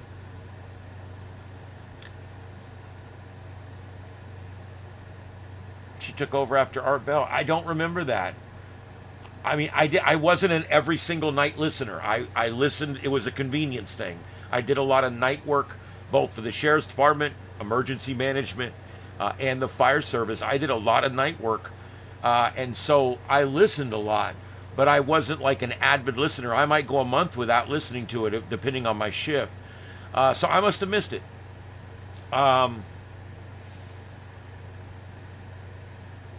They don't know how to count back cash anymore. It drives me nuts. And you know what's funny? If the power goes out, they won't be able to give your change back. I had that happen to me. It was like I give them the money and everything, and oh, the power glitched out. And she's standing there and she's holding my $20 bill. And I said, well, it was $17.35. Just give me my change back. You already rung it up. And it had already printed out everything. She wouldn't do it because it had not printed the part where it told her how much money to give me back yet. And she goes, I don't know how much change to give you. So I told her, give me this much change. Oh, no, I have to get a manager. And so the manager came up and said, no, we can't do anything with the register unless the register tells us what to do. I'm like, there we go. It's Idiocracy. Have you guys seen that movie? If you guys want to see what the future of the world's going to look like, if AI doesn't kill us, it's going to be Idiocracy. Now, if AI does, it's iRobot, Terminator, Matrix, in that order. If it's not AI killing us, it's Idiocracy. There's movies that explain it all. Everybody's saying, yes, yes, yes. You guys know what I'm talking about. Idiocracy. The guy walks in and there's like into the hospital, and the woman's just sitting there. She won't even look at him. And he's like, I need to see a doctor. And she just sits there. And he finally goes for something, whatever he says. And then she looks and there's all these big buttons and she presses one of the big buttons. It was freaking hilarious. I love that movie. I absolutely love that movie. Idiocracy, honest to God, Idiocracy is probably about as close as you're going to get to what it's going to be like. Literally. Is it free on YouTube right now? Well, there you go. Yes, CHAG. Matter of fact, Trey and I on the radio talk about that as a documentary. Absolutely. We call it the documentary of the future. Because it basically is. They take if you guys haven't seen it, I'm not going to spoil the whole movie, but I'm going to tell you, they take a man and a woman, an average man and an average woman. She's a hooker. He works in the military. And they put them in a cryogenic chamber to test it for 6 months or whatever. And then they shut the program down. And they find these canisters like, I don't know, like 1,000 years later or some shit. And you get to see what life is like 1,000 years later. And it is everything you would have imagined it would be. I don't know. I'd love to show like that preview, but I don't know if I can get. I don't think I can get away with it. I'll get in trouble. It sucks that I can't do anything or show anything. Yes, we're having that problem, and it's not a setting on my end that I can find. I don't know what's going on. Some people are having the wrong screen name show up or whatever. I don't know. It's weird. Isn't that weird? I don't know what's going on.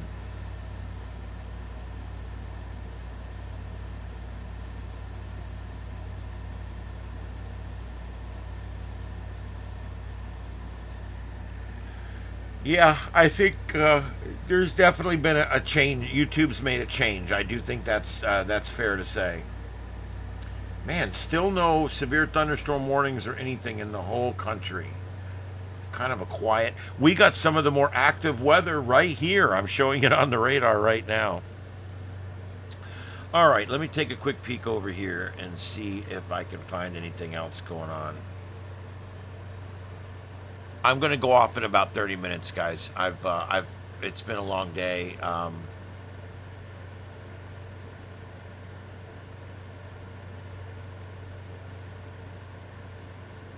Possibly. You know, can I tell you guys, it's real easy to fall into a hate for YouTube. And I'm not happy with them a lot of times myself. but I have to admit, it's pretty damn good what we got here. And I just try to concentrate on the good things. I've got a broadcast platform that carries my signal across the world in high definition, and it costs me nothing. And if I do well, they pay me.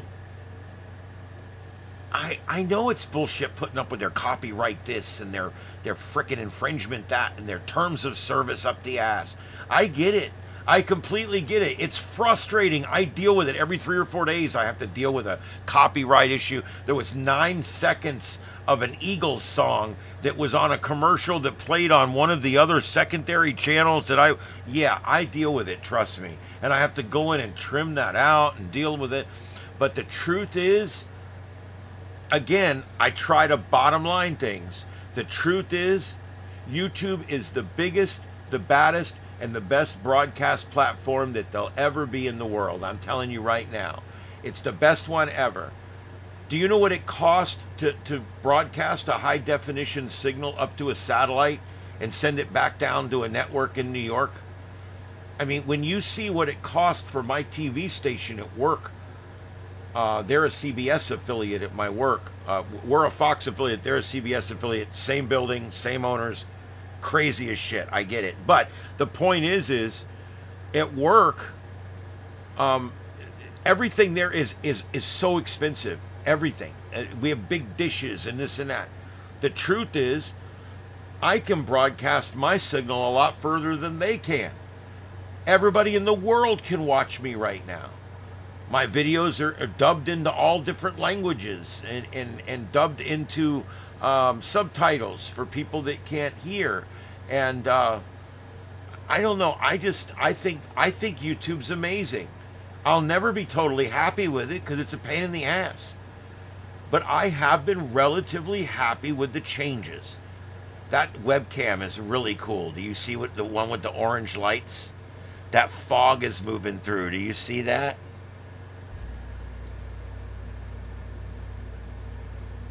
Oh, wow, that's pretty cool. It's spooky as shit. All right, anyway.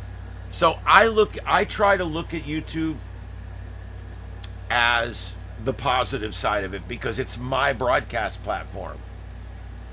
I put their emblem right on my logo because if it wasn't for YouTube, I wouldn't be here doing this right now. So, yeah, I'm pissed. I don't like them sometimes, but, I do it. There will eventually be an age verification on YouTube and different things like that. I think there may be a situation where the age verification will become necessary if you want to watch videos that are for 17 over. But here's the thing. Anybody that has a monetized channel or anybody that's verified on there has already gone through the process anyway. But there's still a lot of people that will need to pick up the process. Do I agree with it? No, not necessarily. But again, the hoops you jump through. I look at what my work goes through dealing with CBS as a CBS affiliate and all the stupid rules they have and all the, oh my God. So I look at YouTube as, wow, that's really not so bad. And it's free. I can't get over the fact that I can broadcast a high definition signal with stereo sound, high definition all the way across the world to people all over the world, and it doesn't cost me a cent. So I don't know. I'm just going to stay right there. I'm trying to live the bliss. Because you know what? I could dwell on all the things that are wrong with YouTube, and there is a lot of things wrong with YouTube. I could dwell, but I don't. I'm in love with YouTube. I think it's great. It's kind of like that girlfriend that's really annoying, but you stay with her anyway.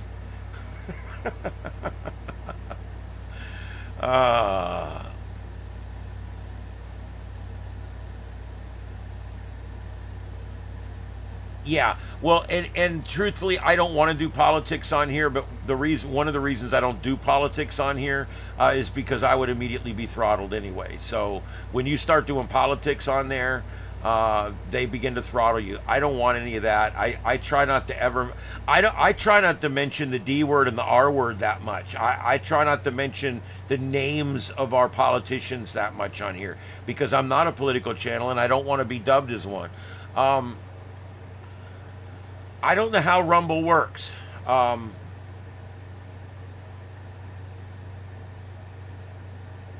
Yeah, I mean, if they offer the same, I have the ability to multi-broadcast to up to 9 services, I think, 8 or 9 services, and I think Rumble's one of them. But I don't know how it works. I don't know how you have to set everything up over there. Do I have to get so many views before I can do this and that? I don't know. I have to figure it all out. But I do want to expand. I'm looking at programs right now that will allow me to multi-post along all the different networks and then receive all the messages back into one area on one page so that I can manage all of my video and social media sites all from one website. There is services out there that do this. If anybody knows of any or has any opinions about them, let me know, because I'm eventually in the next month or two, I'm going to go down a road with one of these companies, and I want to get, I've got a Facebook page, but nothing really goes on there. I've got a LinkedIn page, nothing really goes on there. I've got a Reddit, I think it is, and nothing really goes on there. So what I want to do is I want to get those linked with my Discord, linked with my YouTube, and get all of it linked together. And then that way, if you leave me a message on Facebook, I'll see it. If you leave me a message on Rumble, I'll see it. Because all the messages will come into a single room so that I can manage everything from a single page. And I don't have to sit there and go to 9 different services and 3 different pages and figure out everything. So that's kind of what I'm working on right now. Okay, well, I'll check it out, because I do they do do they do upright, or is it this format? I don't know. I'll be honest. I really have a hard on about the upright format. I hate it. I hate portrait format. I don't mind it for shorts, although I don't like it. I don't mind it for shorts. But YouTube pushing people towards a format that's not natural for your eyes or your brain. It's a format that provides you with a lot less information about what's going on in the world. Because what do you see? Okay, there's 4 people there talking. Okay? And you're in upright format. So now you can only show 2 of the people. You can't show all 4 of them. So now you got to swing back and forth, because they're all talking, and now that you got them over here and over there. And what are you seeing? You're seeing the road, you're seeing their shoes, you're seeing their pants, you're seeing the sky, you're seeing the moon, you're seeing all this bullshit. Where wouldn't it just be better if we could see the 4 humans all at one time? I think it's a big deal. The Don, thank you for being here, man. Appreciate you coming by. And Coco B, thanks for coming by.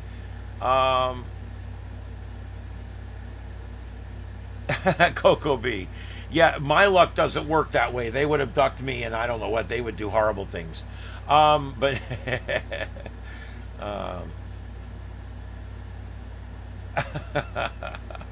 I don't know. I'll check Rumble out. Maybe I'll do that one next. I don't know. I've got so much stuff I want to do. I showed you guys earlier. I've got over here on the table. By the way, this is Starship Studios. My name's Ian, and this show is called The Sights and Sounds of Earth. We're on every night except some Saturdays, and we are live from North Fort Myers or Southwest Florida, where the rain is coming down, and we are here live from 9 p.m. to about 11 or 12 p.m. every night except some Saturdays. And what we like to do is provide basic news, and also we talk about a lot of different topics, everything from paranormal, science, radio, all kinds of different stuff. All right, yeah, over here you guys can see that's all my stuff that gets installed in the car this coming weekend. I'm installing it all. I'm going to have a vehicle that's going to be completely set up to go out and storm chase, or to chase media events, whatever. And I am going to be going out and doing that sort of thing when time allows, when I'm able to. So coming up in the future, that will be something that we will be doing. But anyway, this is Starship Adventures from within this room. I built this behind my house. I had this structure brought in, and I completely finished it out myself. I built all the cabinets, or all the countertops that you see. I built everything and set it up to where there's not a bunch of storage, there's not a bunch of drawers, there's not a bunch of shelves and bullshit. It's straight up, it's a television studio. You can shoot from any angle. I got 9 computers in here. I can do 8 simultaneous streams right now, and we do cover a lot of different things using our simultaneous streams. So I'll tell you what, it's been fun building this. It's taken me 5 years to build this. I feel like now it's almost ready, it's almost done. And I'm very happy with how it's turned out. I had lightning strike about a month ago and take out some screens, take out a couple of ports, and that's why you do see a few dark screens. Also, I got a computer over there that went to sleep or something. I got to go figure out what's up with that. But anyway, that's how all this works. This is the basically our main studio here that we use. And I say we, it's mostly me right now. But I do have 2 or 3 other folks that when they're in town, they use this as their studio for their YouTube channels as well.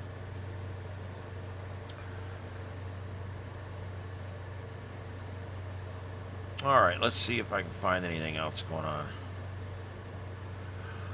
on. I'm very tired tonight. I don't know why. I thought I got a good night's sleep last night, but apparently I didn't.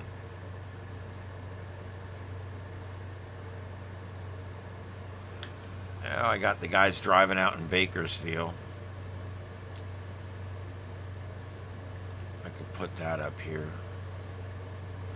These guys drive around like cop watching at night, and sometimes they find cool stuff. I'm not as much on... Some of the guys go out and like harass the cops. I'm not as much on those. I like the ones that just go out and watch and observe. I think that's the better way to do it. I don't... All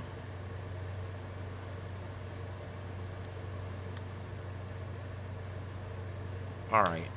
So there we go. That's that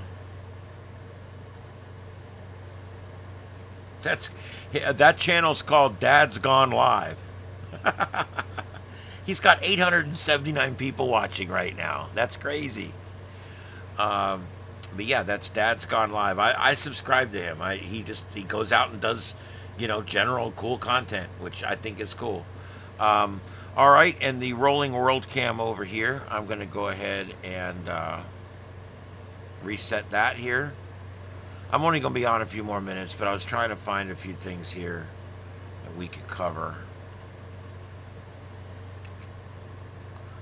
Okay, and over there I've got, this is New York walking cam, basically. So we got a New York walking cam, and that driving cam is in Bakersfield, California.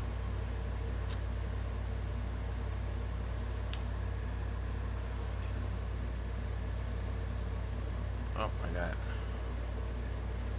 Kingston Live. Man, I gotta tell you, Kingston and Philadelphia over there, that, man, Jesus. That's why when people are like, we got to deal with the homeless, we got to deal with this, we got to deal with that, we got to deal with... No, we got to deal with addiction, because addiction's what causes all of this, pretty much.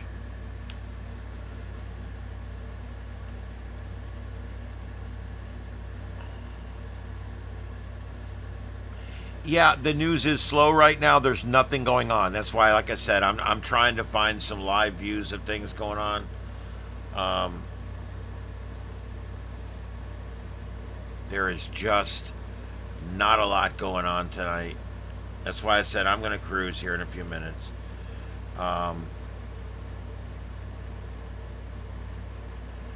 Incoming hurricane. Stop. That's just clickbait. You know, when people put up incoming hurricane, people are bracing in Florida. People aren't bracing in Florida. Jesus Christ. We're pros down here, dude. We already got our shit ready. My boards, all right, I got 3 windows. I just leave the boards on. You kidding me? I'm ready, man. I got my 8 boards there. I got my screws right there. I got 3 generators. I got an 8,000, a 5,000, and a 3,200. Okay, I got it wired into a direct pigtail into my box, and I can power the shed and the house from the 8,000, or I can split the 2 buildings up between the 8,000 and the 5,000 if I need to. I got it set up for hurricanes. We are ready here. I got big trucker straps that goes over this building, and we've got a full procedure here, locked down, ready to go for hurricanes. We're ready here. This place, man, we are pros when it comes to hurricanes down here.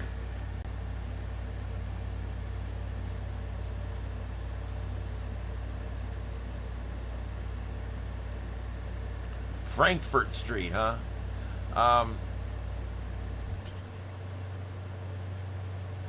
Weather mapping. I use Radar Omega. I have a paid subscription to a program called Radar Omega. And I love me some Radar Omega. It is, it's where we get a lot of our storm chaser cams and different things like that. And it's a great service. All right, let's see here.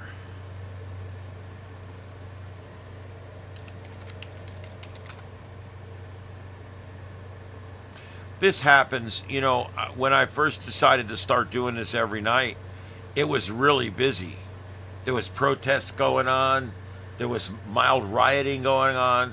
There was all kinds of shit going on. But some nights now it's gotten to the point where there really is not much going on at all, but I still come on.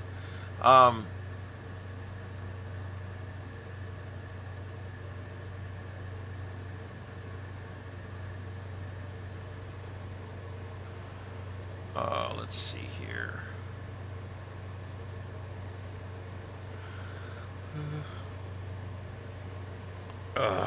Man, I'm tired.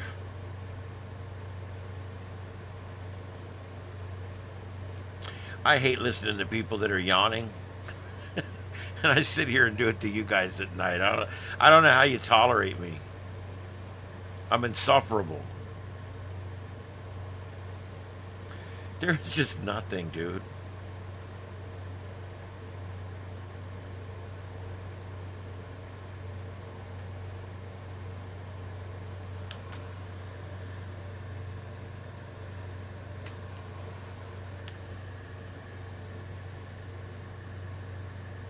Keep hearing shit.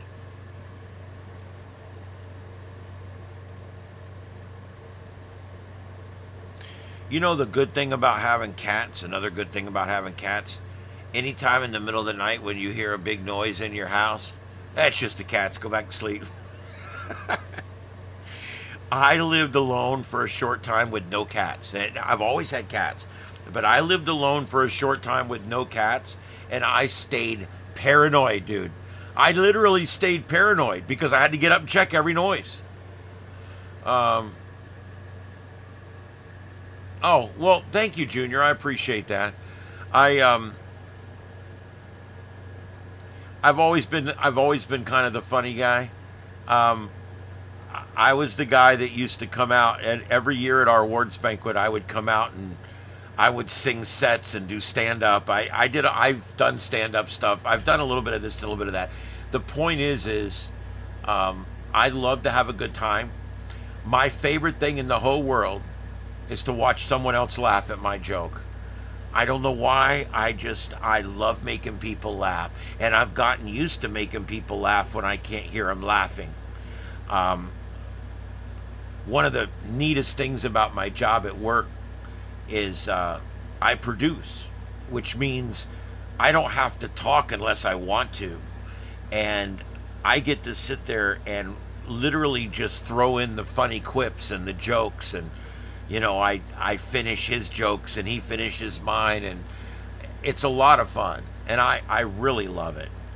And yeah, the voice could be better if I really, you know, put it in there, but yeah. In a world. But yeah, I've always had a decent voice, but I've been practicing. About 12 years ago, I was asked to voice some news at work. And I had already been producing for a couple years and even talking on the radio, but I had never been asked to read before. And then they asked me, hey, read for this ad. And oh, hey, read for this ad. Oh, this guy likes you, read for his ad. And I started doing some of that, and next thing you know, they have me read the news. And I'm reading today. Two people, I'm reading the news, and you know what the secret is to reading the news? I'll tell you what the secret to reading the news is. You end every sentence just like this. That's the secret.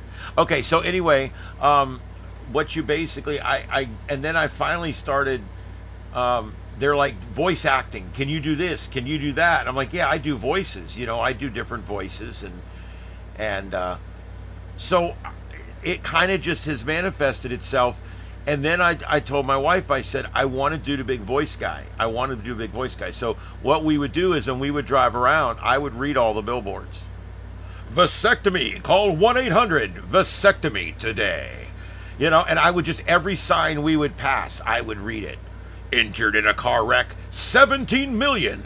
Call Carter Law today. And I would literally just read every sign. And so that's literally how I trained myself, just literally reading billboards, driving around the state of Florida, just reading billboards. And yeah, drove her nuts, but that's all right.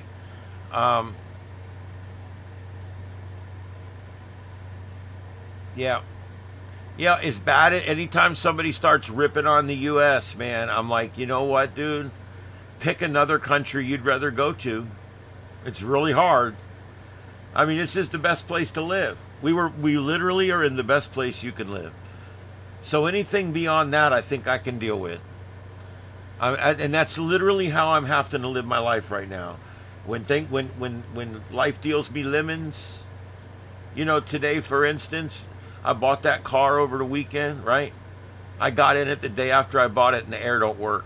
Air conditioning don't work. But I drove back in there. I spoke to the manager of the place.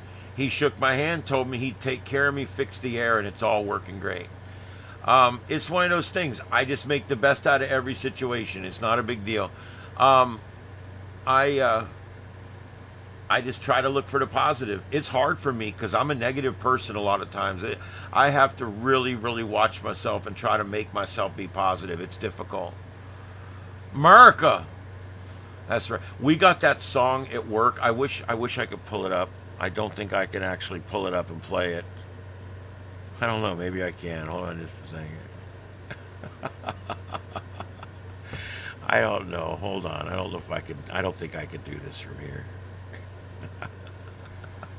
I just dialed into my radio station here. Let's see if I can pull this up. America. Oh, I love that.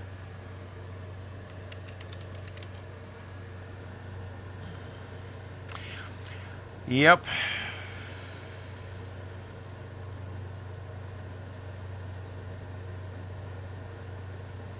My God. So anyway, you guys put in the chat room anything else that you'd like me to talk about tonight, or anything else you'd like me to bring up, or anything else that you think I missed.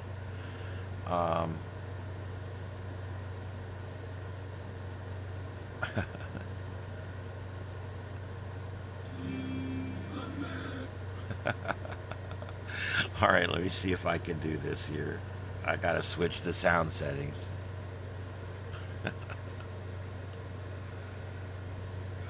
Oh shit! I'm in the remote program. I gotta get out of that and then switch the settings. Give me just a second. I want you guys to hear this. We wanted to play this song on the radio, so he sent it to me, and he's like, "I want to play this on the radio, but I need you to beep it out." So I'm like, okay. So I start listening to it. I'm like, oh my God, how can I beep this out? Right? So I want you guys to hear what I had to do so that we could play this song on the radio. It is hilarious. Listen to this. It still isn't playing. Why the F not? God damn it.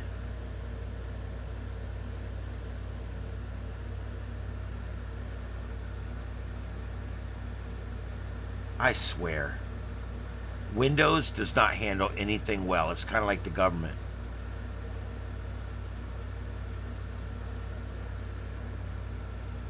I've already set this. Why am I having to set it again?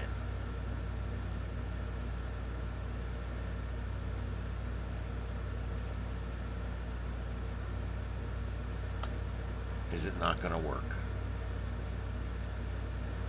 Well, let's try this. This will work.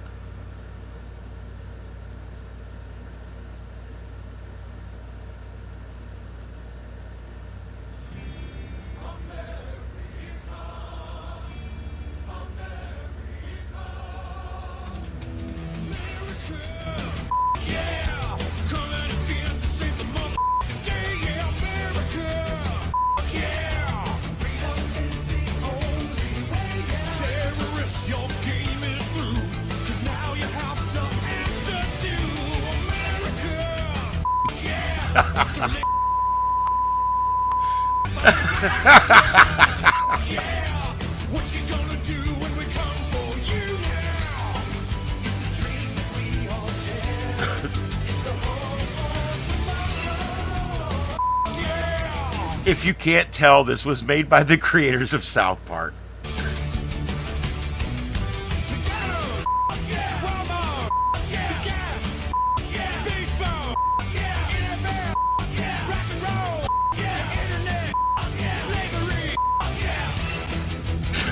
Jesus Christ, dude. So politically incorrect. I love it, though.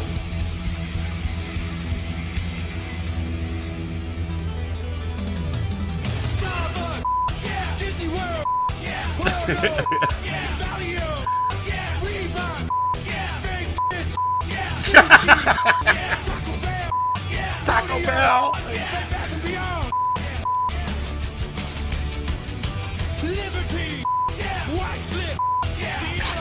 Anyway, there you go. We play that on the radio, dude. You believe that shit? Oh my God. Anyway, I just think it's hilarious. Oh God, that was funny. Okay. If you didn't think that was funny, I'm sorry, but I had to beep that out for the radio, and it's just hilarious what I had to do to make that radio friendly or whatever. Stupid shit.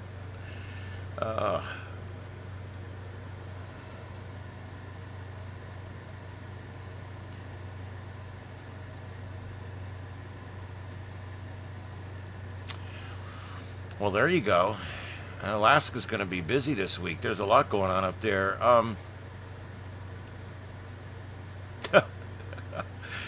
I don't know if that song will get me for copyright or not. It's beeped out so much that I don't even know, and nor do I know if it's even in there. But if it does, I will just select to trim it out. Whatever, it'll be fine.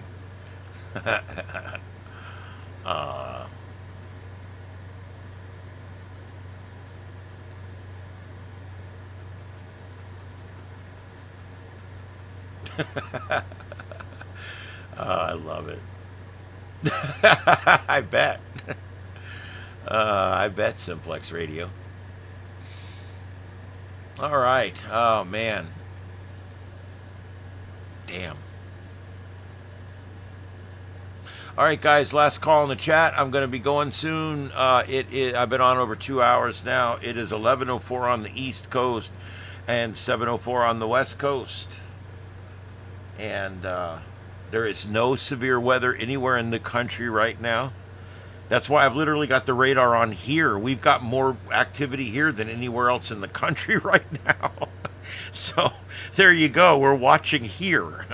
Normally not. Normally we're up in, well, lately it's been freaking South and North Dakota. and Nebraska and all that up there. It's been very busy up there this year.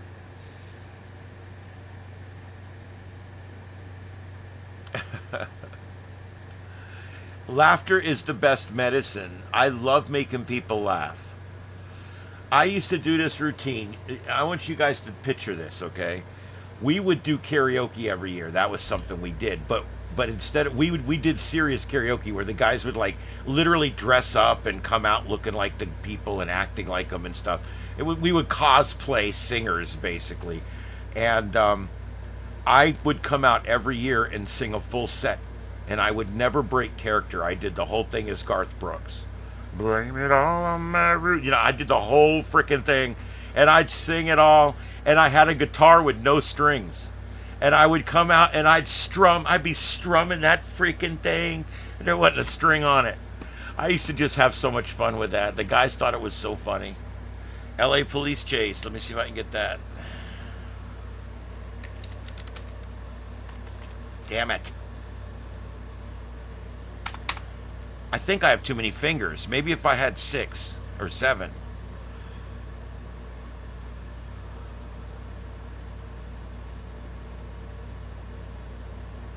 Looks like the one out of Fox 11. Is that the one? Oh, shut up, you. Shut up! Okay, here we go.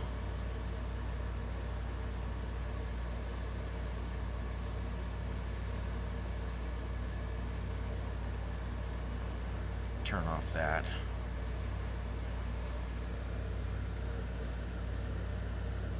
All right, so let me... Okay, I'm getting it up now. Stand by.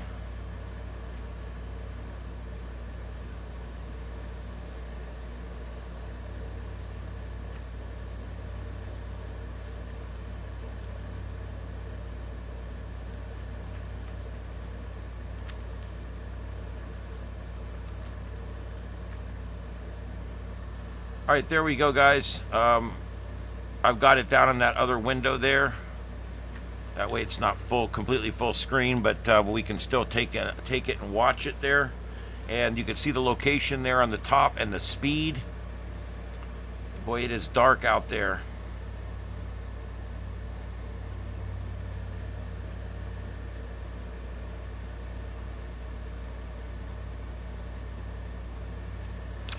All right, thanks, whoever. I don't even remember who that was. Galactic, thank you, Galactic. You guys are my eyes and ears when I'm on here, because I can't really be doing much as far as like looking for news and stuff, because I'm on here, doing the news and stuff. So it's difficult. So anyway, I do really appreciate that when that happens. All right, guys. So we'll hang on a little longer here. This is a live pursuit going on, and this is in Hollywood Hills, California. And this is a stolen vehicle. Yeah,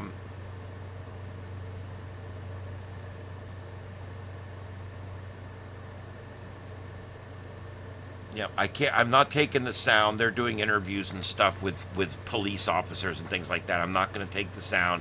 I can see while we're here. Let me do something else so I can do.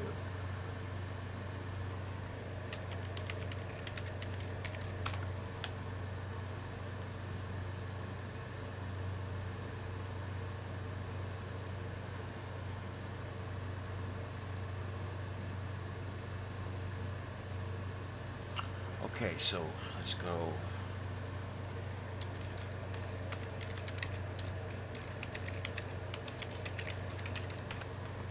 Hollywood Hills, California is in Los Angeles County.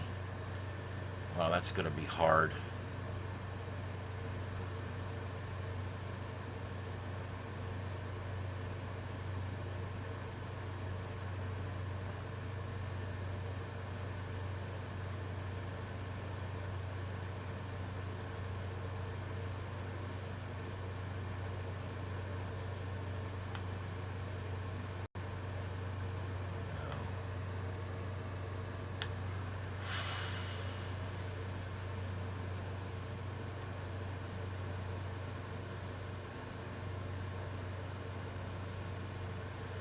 Yeah, it's going to be.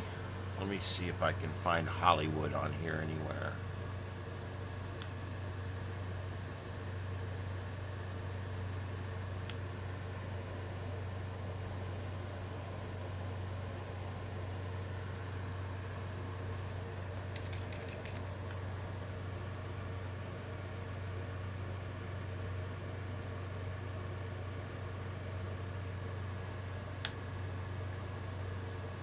I'm looking down through the scanner feeds to see if I can see any channels that have a lot of people listening to them. LA County lists about 80 or 90 scanner feeds or some shit. It's just some astronomical number. And it's almost impossible to find what you're looking for. So I'm looking right now. It looks like the word Hollywood has 4 matches. Okay, it's Valley Bureau. It's this. Let's try this. All right, we're now connected to LAPD Dispatch Valley Bureau, and this is supposedly the bureau that covers Hollywood Hills. Although I don't hear anything on there right now. Through Barham. In and out of lanes. Just keep an eye on that motorcycle primary. I don't know what he's doing. Continuing northbound 101 freeway number 1 lane. Pacific vehicle is still northbound 101 under number 1 lane. Oh, for fuck's sake. Vehicles to Universal City. All right, we've got the scanner feed and we've got the pursuit up. It looks like he's blacked out.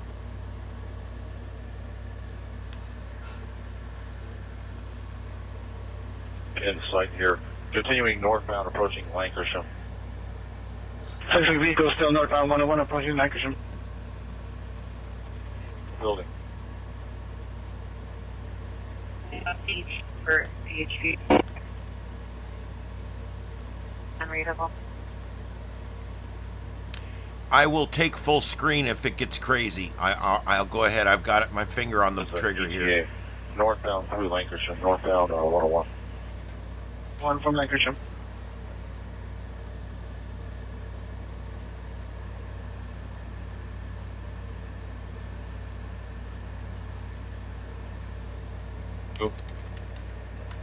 Through Vineland.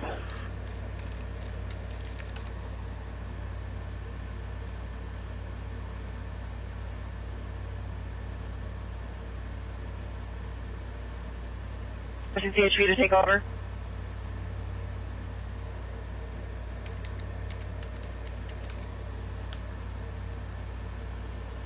It's code 45301 Balboa Boulevard. NL20, there's a code 4. Seal control, they pick it up. Rathway calling 8029 Weiser Avenue. Sorry, cancel incident 4. Pacific vehicle is now northbound on the 170 to the 171 split.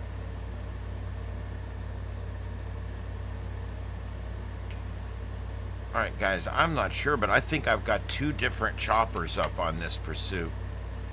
I'm putting it up in the upper left, if I can get it to go here.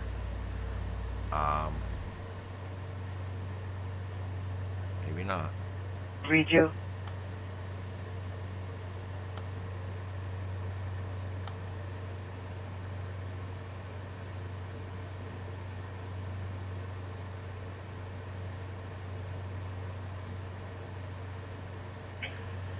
Alright, so northbound through Magnolia coming up on Chandler. Actually, we're through Chandler. In the number 1 lane, northbound 170 through Chandler. Pacific vehicle is northbound 170 through Chandler on the number 1 lane.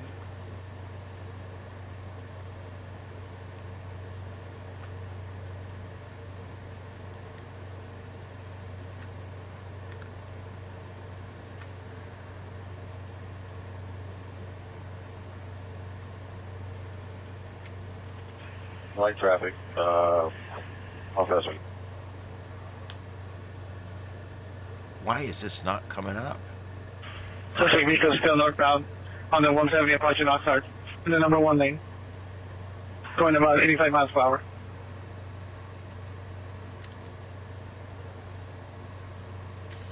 Shop Granger. talk Oh, shop. shut up. 1981.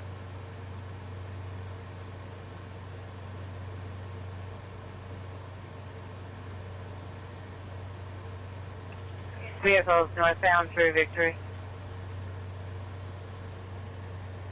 Let us know if you want them to take over.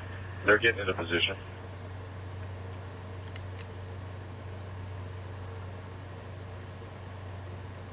1975, 1975, battery domestic lines, 8070 Langdon Avenue, quotation 4250, RD 1991.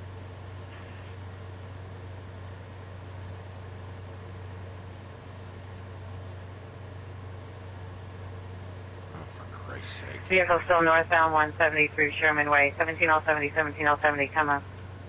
Track, I got that.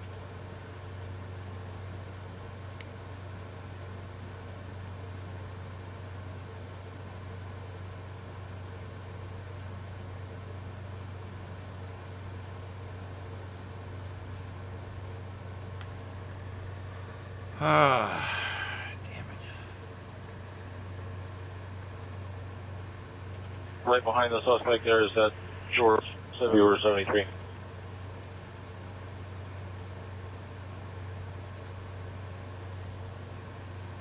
I don't know if she broke down or her radios are not working. You're the incident commander until we can get a hold of her.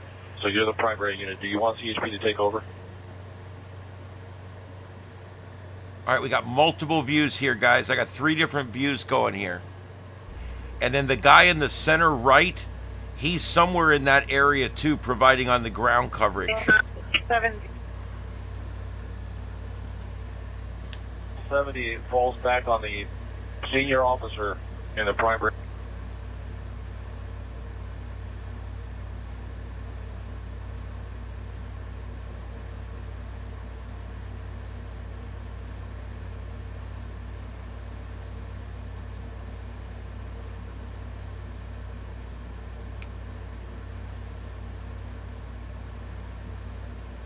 All right, that's what we got. We got the scanner feed up from primary unit. If you can just kind of monitor and stay with or stay close, but don't track. CHP wants all LAPD units to disengage, and CHP is now the active pursuing agency. Still northbound, 101 at the 5. Correction, 170 at the 5 split.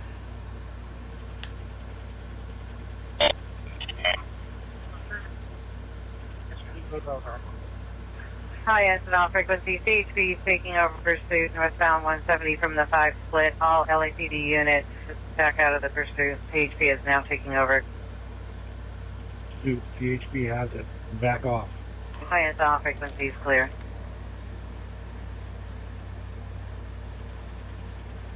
Senior 21 out to your status. 16x24. 16x24. Have your right. Send the backup through.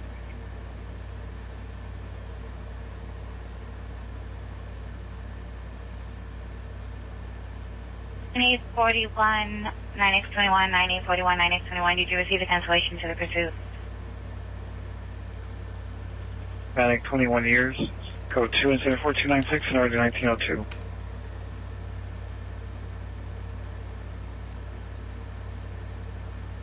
X56, roger.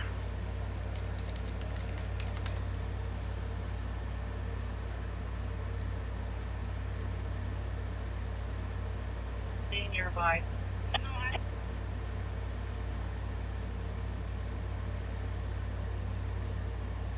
9x21, come in. All right, I've got up California Highway Patrol.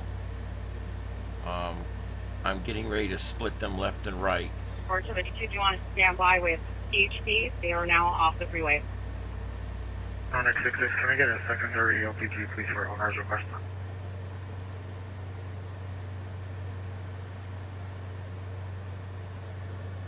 Days on surface streets were very long. They are going to either cancel or they're going to ask us to re-engage. And we're still eastbound Terrabello approaching San Fernando Road. Northbound Orange, south of 17. Dispatch Valley Bureau. There it is. Approaching San Fernando, CHP still behind the vehicle. Rider's got on a white helmet, Terrabello. jacket, one for traffic. Okay, guys, I'm splitting left and right channel now. You've got CHP on the left channel, LAPD on the right channel. This is your headphones. San Fernando from Tarabella for their unit. Call to re-engage if CHP can continue pursuit. Thank you. George 72.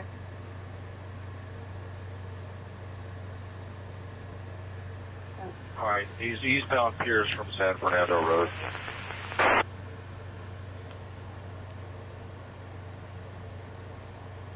All right, CHP will turn this back over to LAPD here in just a minute. If they don't get back on the highway. And last update on this person. Oh, it's getting tight. It's getting tight. Northbound Import at Rochester. On the motorcycle plus Oh. by White Helmet. Eastbound Pierce approaching Glen Oaks for that George unit that's back there. Anyone code 1. 10-3, 26 T54 is en route. The video and the scanner could be as much as No, 1 you'll minute get it. out of 1 minute out of sync. Remember that. Roger. There's no way for me to sync the 909. scanner with the video. Roger. 909, Roger. What is it? Eastern half of traffic. Vehicles northbound Glen Oaks from Pierce. Oh, give me a break with the commercials.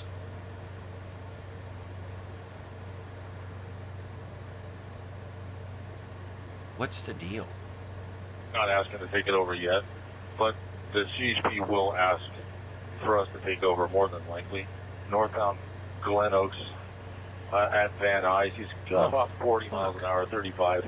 And left turn on Van Nuys, so we're going to be going, I'm going to call it southbound Van Nuys from Glen Oaks. CHP still in pursuit. Southbound Van Nuys from Glen Oaks. These are approximately 35 to 40 miles an Damn hour. it! I cannot get it to go. L70 Piece of shit. Just The area go. of the housing community over here. We're southbound Norris. Southbound Norris from Van Nuys. Damn piece of shit. L70, repeat. Yeah, we got two different choppers. The upper right and the obviously the bigger window, and then the upper left. They're both live To views. re-engage, we'll go into They're, tracking mode. one's just a little Okay, off from the other one, of course.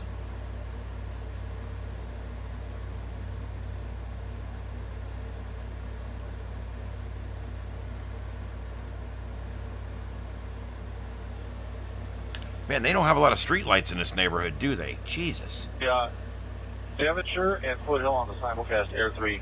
This pursuit, the CHP's pursuit, is going through the housing community at Carl Place, Carl Street, between Van Nuys and Pierce. Now, Avenue back towards Van Nuys, northbound Paula towards Van Nuys. Now he's making a turn, and that's going to be Carl Street towards Ralston. We're going Carl towards Ralston now.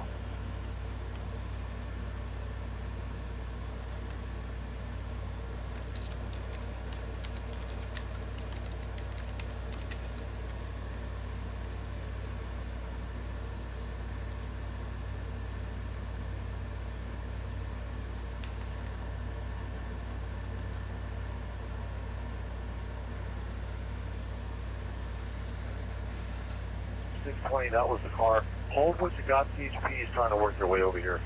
And we're southbound San Fernando from Pierce. Southbound San Fernando from Pierce.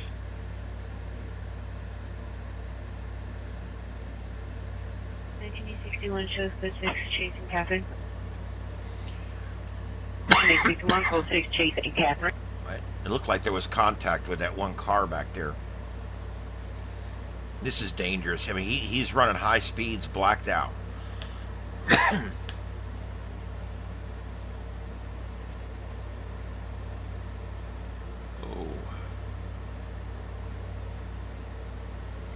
Now, and that, it looks like he stopped and he's running on foot in that upper one. That upper one is a little bit ahead of this lower one. So we're about to see what happens here. Something happens right here. And he goes Southbound running San on Fernando foot. Through Osborne, no CHP units behind the vehicle. There he is. He's on foot. You can see him in that upper left view. Roger, if there's no units, then we're going to terminate the pursuit. And there he goes. He's out on foot now on the larger screen. So remember these. Oh, he ran in that business right there. And now he's on Brantford. We've got an Now open Brantford's business that coming. he just ran into.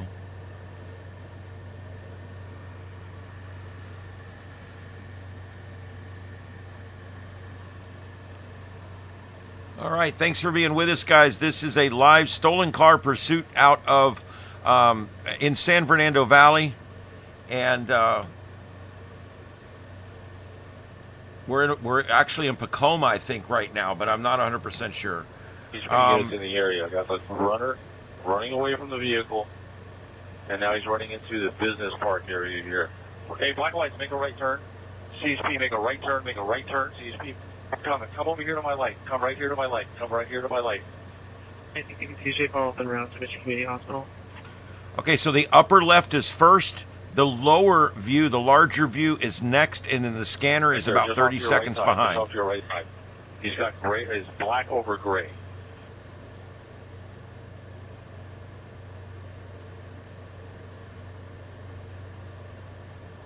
For your 459 suspect is now at the location, call back, advise the suspect have returned to the location. Are you able to respond, or do you want me to recreate?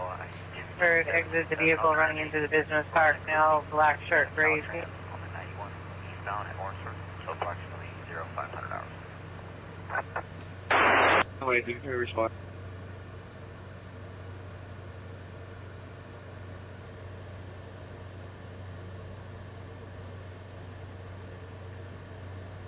Oh, they got to go get the rifles. Rifles are so overused in law enforcement. They just like them because they look scary. They're most of the time you're better off with a handgun. Suspect just left 7872 Van Nuys Boulevard from the Old Navy, lasting approximately 15 minutes ago. The male, no further description on a bicycle, took a stack of jeans with a possible tracking device. There's no further description. Information is 4328. Stanford, Telford, and Terrell. 546, thank you, ma'am. And San Fernando.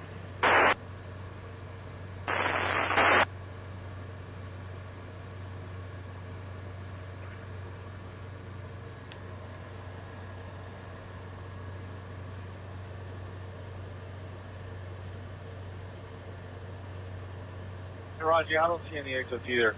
Hey, black and whites that are coming down San Fernando, I'm pointing my light at a couple of them. Hey, just short of anchor where my light is, where that black car. Same 3, we got it. 43, everything close 6 with the damage pursuit. Not right there, this driveway south of you is the back.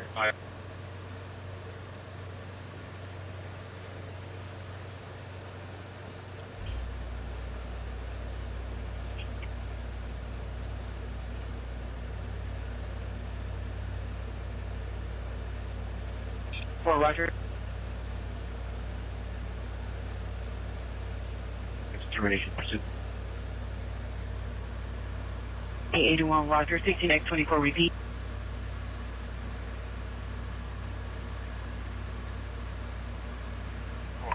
Or 286 RD 1027. Of that business.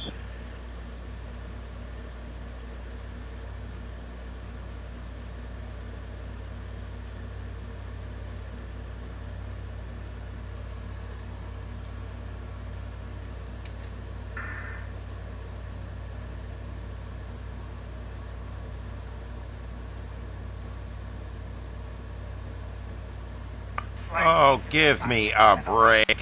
Full battery suspect 19352 Paturine Place in the wash. Suspect transient male. No further description. Assaulted a female. No further description of bodily force. Code 2 incident 4334 1021. Business. What is that freaking noise? On San Fernando at the wash, just in case. I don't think you Oh, can make it for out that way, God's but just sake! Actually, sure. I think one unit San Fernando at the wash.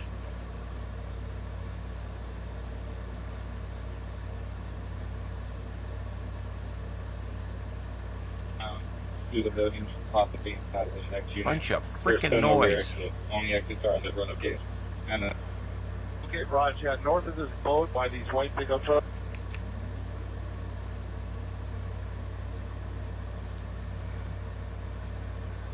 Able to work his way up to there, so if I can get officers to penetrate this park, go all the way to the extreme north side by these dumpsters, and that'll cover all our bases.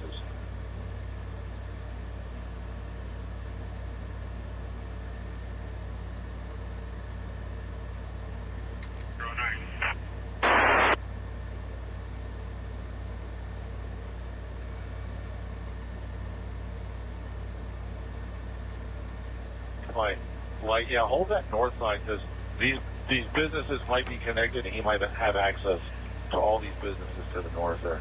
And I see that open door up there.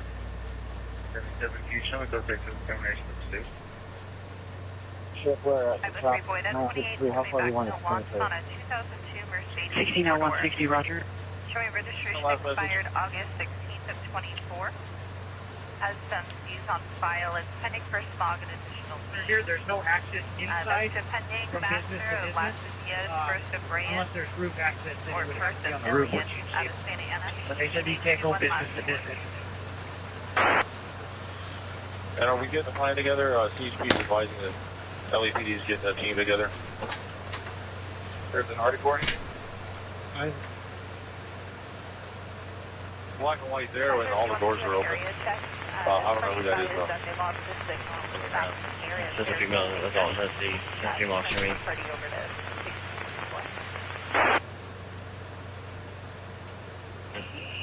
We're monitoring, so let us know if you start rolling. Appreciate it. Suspect vehicle is clear. Let's start working on attack, and then do you have a good location for a CP airship? Need Grammarly to 14356 Tyler Street. Copy, go ahead. Doesn't have a whole lot of options on where to go. Nora, Adam, Victor, Robert, L70, Roger. Do you need any outside units, or do we have good containment? starting mileage of 120 repeat. 596. They're code 6 here. They have it covered. ID 22772. L70, let's get some outside units to release CHP. I'm sorry, Grand south of the 60, the target parking lot.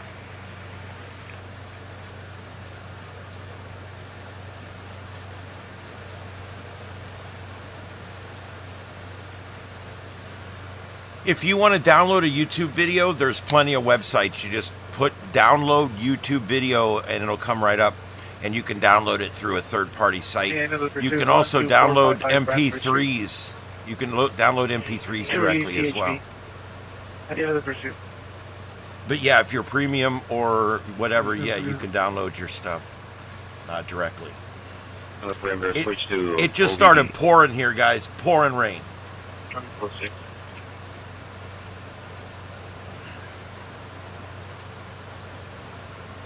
1795 left.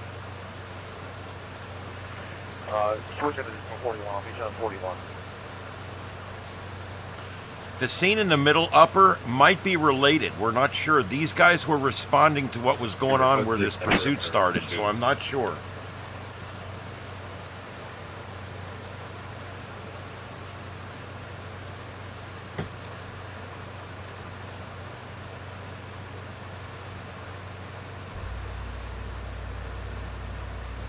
You can show us in Roger, close recall from Osborne and Woodley. Code 3 from Osborne and Whitley to 14356 Tyler Street. Correction, Woodman. Correction, Osborne. 18613 responding code 3 from Osborne and Woodman to 14356 Tyler Street. L70, the airship. Do you have a good location for CP?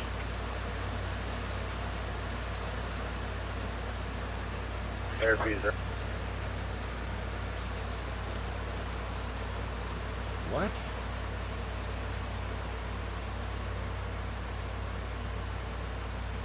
What the hell happened? Is there a message? Wow, that video ended just like that. 70, the airship, Roger. Wow. Okay, let me see what we got to do here.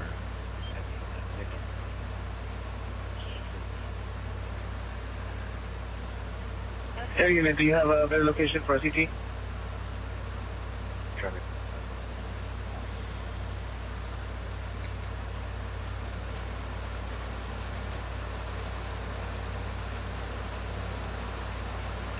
All right, guys, I'm going to move that other one over to the big screen because we've lost our other one. I'm going to see. Sometimes they come back up. Sometimes they'll come back up, and I'll see if it comes back up. If not, we're just going to do it this way. 17L70, did you copy on Bradford between San Fernando and the street, 1 street west of location?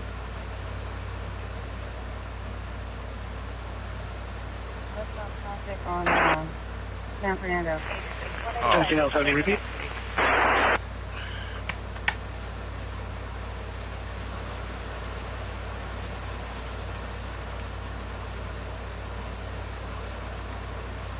Units at the termination, I'm on channel 41. Attack channel 41.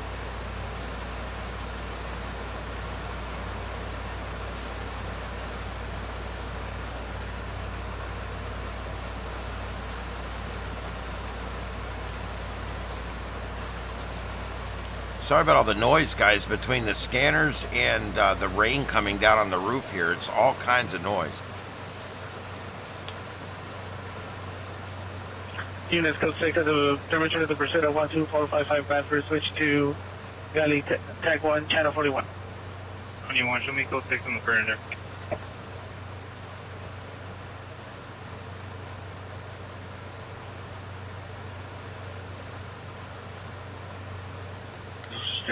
Usually code 6 on that backup. We're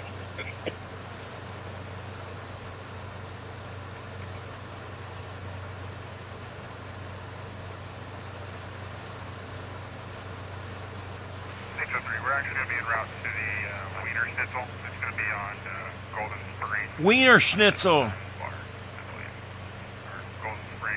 Possible 3 anti-matter in a vehicle left northbound Coldwater Canyon, passing Ventura. Suspect Silver Hyundai sedan, 7 Nora King, 17 Nora King, Henry 891.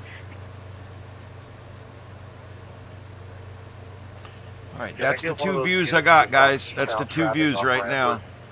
And that might be the same chopper. It might be one delayed. I'm not sure. I'll have an LAPD unit come out and relieve you as soon as I can.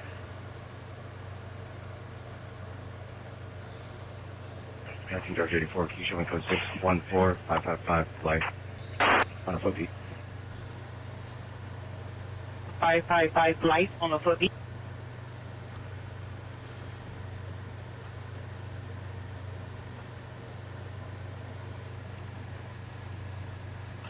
All right, guys, you are monitoring a live pursuit that's going on in California right now, and it is going to be in the Hollywood area.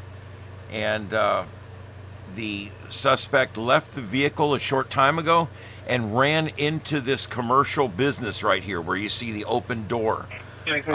He ran right in there. The cops were moments behind him, and now I don't know if we've got a standoff or if they just don't know where he is, but we are standing by here waiting for information.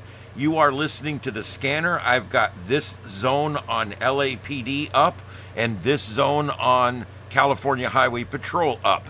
One's in left, one's in right. And that's where we're at right now. This is continuing live coverage on Starship Adventures. My name's Ian, and this is the Sights and Sounds of Earth. 66. Is there an ET on OBG towing?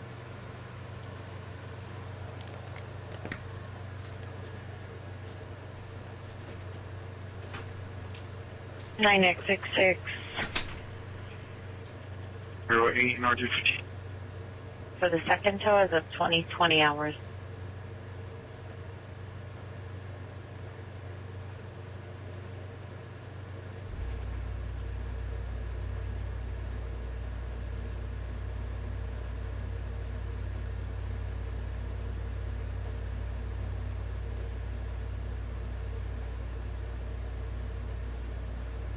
Our first tow request hasn't arrived. Could you call back and get the ETA for that one, please?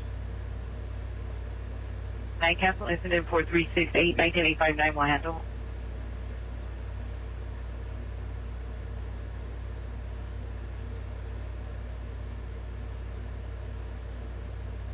Termination of the temperature pursuit.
over 120.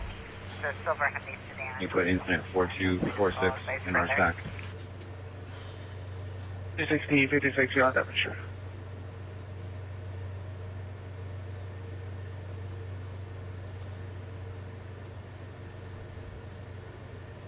Get one of our airs. Do I have any airships on the Orange ID Valley? Airships on the Orange ID Valley? They're going to be approaching now.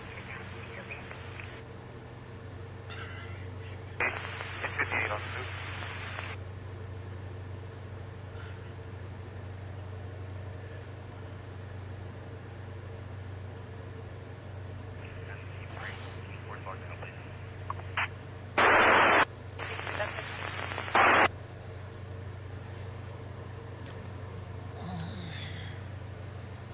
All in place for this. Looks like they are going to be still eastbound from Mountain. I don't have an update yet.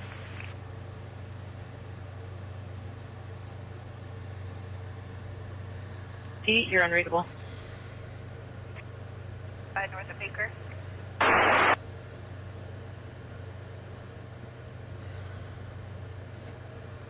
Virgin unit had a visual of it, got behind it, and went into 966, you can cancel. I'm relatively sure everything on the screen is live at this point. Rancho.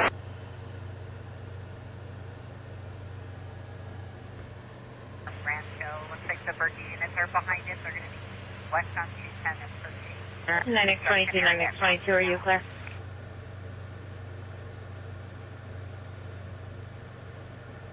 L90, 21L90, come in.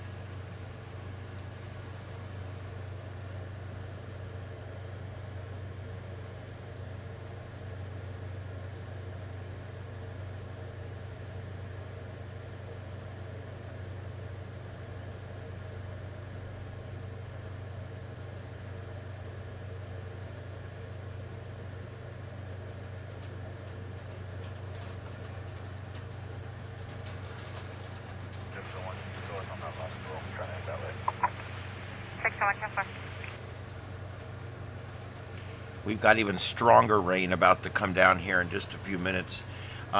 In the event that I lose power, it will just suddenly go down, and I'll see you guys tomorrow night, because it'll take me 20 minutes to get it back up, and at this point I'm already at the end of the broadcast. So we do have lightning flashing here, but it's none of it's real close yet.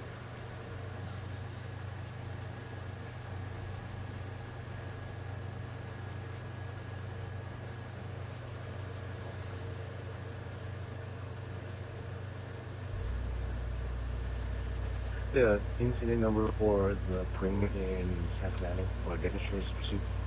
First on site from Harbor with an officer. 219. Only in California would I be able to get two different chopper shots of the same thing. I mean, there's just very few places where you would have something like this, where we would have a pursuit, and within moments we've got two choppers up above this thing, both sending back high definition video. 14356 Tyler Street, suspect in custody. Roger.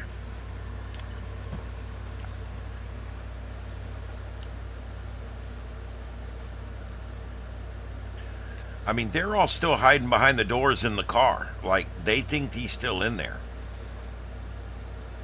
What'll end up happening is they'll think he's in there, but he's long gone. He's miles away by now. Or he is, in fact, in there, and they've got him bed down. And they'll probably bring a dog in and send the dog in ahead of time. Just across. Baseline, just keep the view lit.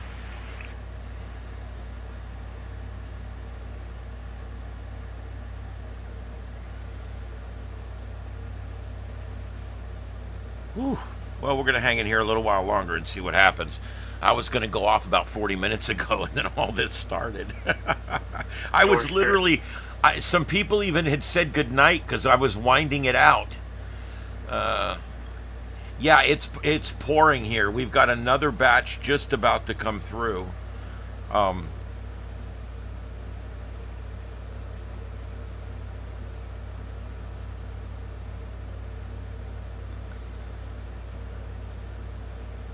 Here you can see that this is coming up. We're right up in this area here, and this all just formed up, and it's about to come over us, all this mess right here. So yeah, just so you can see what's going on, that is literally about to go right over the top of us.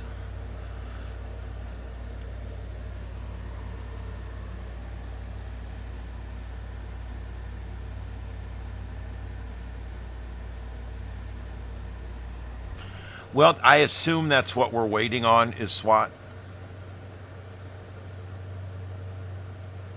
But I don't know.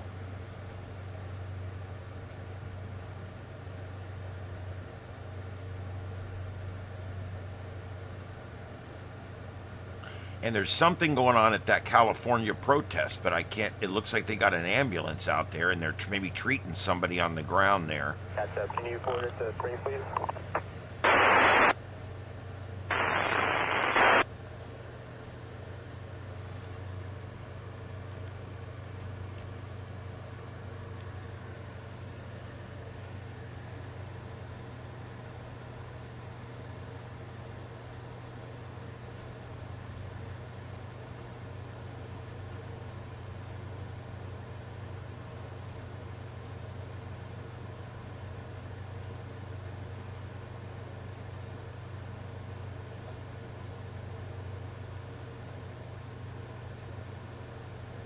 See, normally these businesses are a door, a glass door, with a little office. Code 4, one in custody. We're going to 1022. Can I get that log number, please? 658, copy. They're going to be code 4, one party 68, custody. Log number for the 2032 on our side.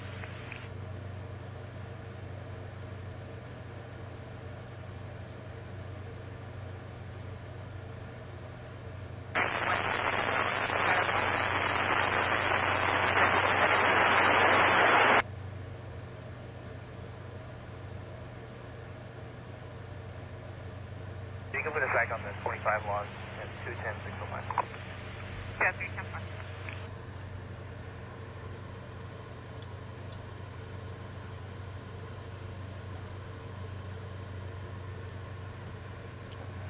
North of El Toro with the hazards on.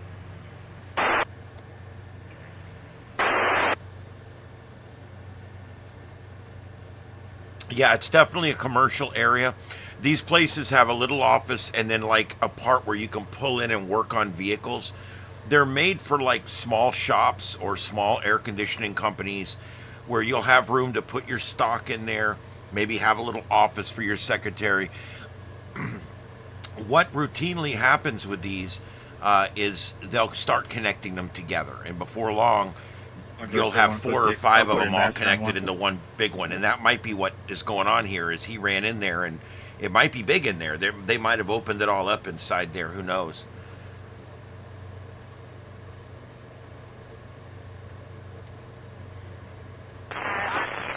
That's her now.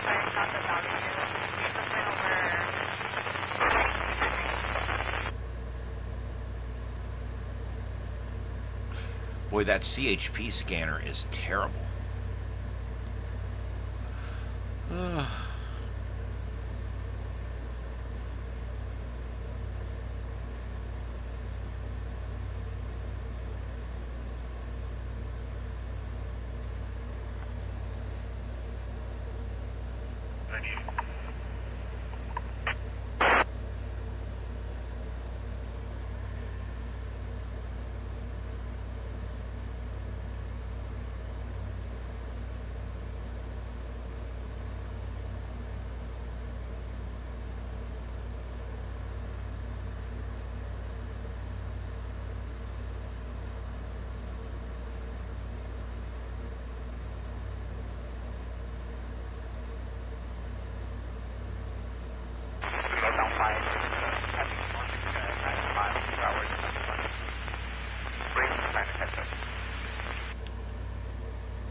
16835, roger.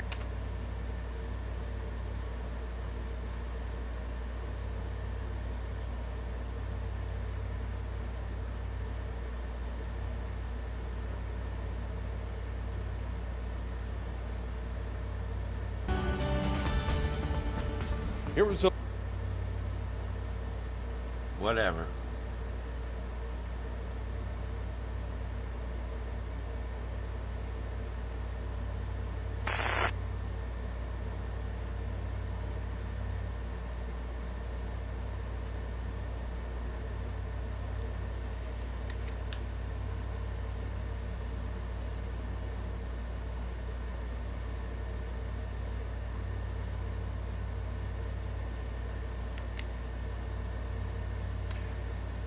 Alright, I just switched out the center right camera. That is now, it's not a very good shot, but that is now the downtown Fort Myers. That's right down from where I'm at. That's downtown Fort Myers, and we've got some pretty heavy rain moving in there right now.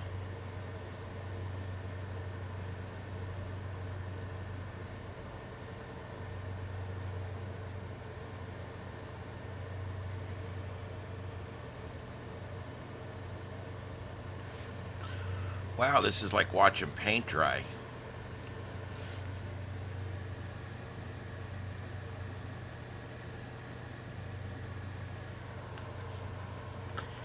They're starting to slow these guys down. I mean, really, I know it's like, oh, it's boring for us, but you know, one of the things they're having to do with law enforcement now, and remember, when I talk about law enforcement, guys, I have a unique perspective because I was a cop years ago.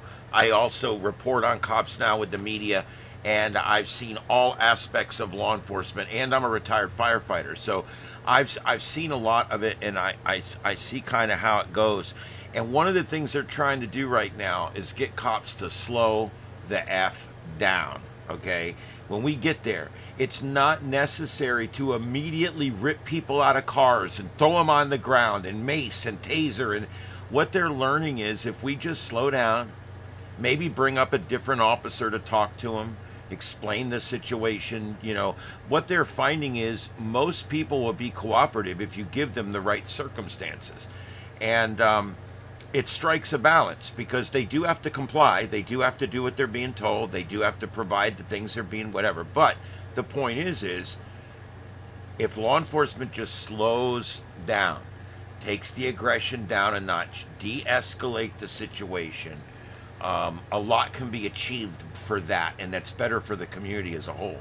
And so that's why I think what we're seeing here is law enforcement could rush in there with rifles and guns and dogs and drones and blow everything up and shoot up this man's business and everything else. But they're being taught, and I rightfully so, always look for a less lethal, always look for a less violent, always look for a less liable solution to every problem. It's not always necessary to kick ass and take names. Sometimes what's necessary is slowing the thing down and getting it done.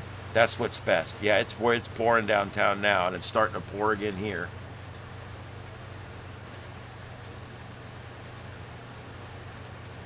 Got some pretty heavy stuff right now coming through downtown.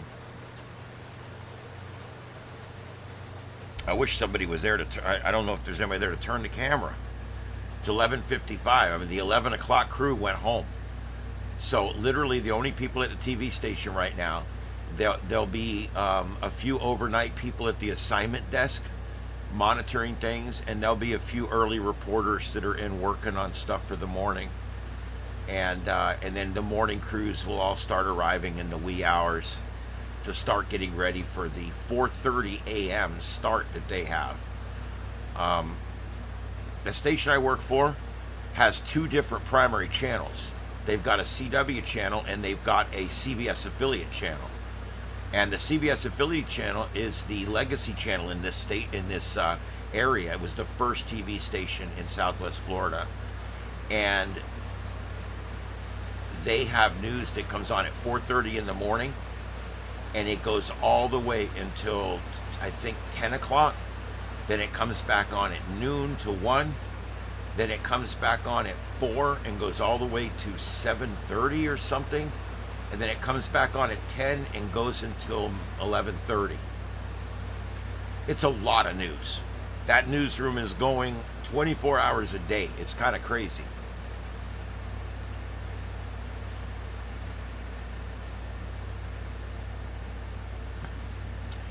Ding, in some ways, I think liability should be an important factor. I think the Constitution should be an important factor. I think statute should be an important factor. I believe that liability should be an important factor. These are all things that should play into a decision when it's being made. You know, I understand we've all gone sue crazy and things are a mess right now with that. I get all that, and we agree on that. But these agencies need to understand that there's consequences. Police agencies for many, many years have operated without any oversight at all, pretty much. These cops get fired, they just go right to the next agency and sign up and start working there. We've got cops here that got fired from this county, they worked in the next county. They got fired from that county, they worked in that county. We had one guy here that got fired from the local PD. He went out to Henry County and got a job and ended up beating the hell out of some guy and almost killing him. And he ended up getting fired from there, and now he's been charged and convicted, and now he's going to prison. But that didn't need to happen. If a cop's violent 2 or 3 times, that's it. Get rid of him. We need good cops, and there's a lot of good ones. We need all good ones.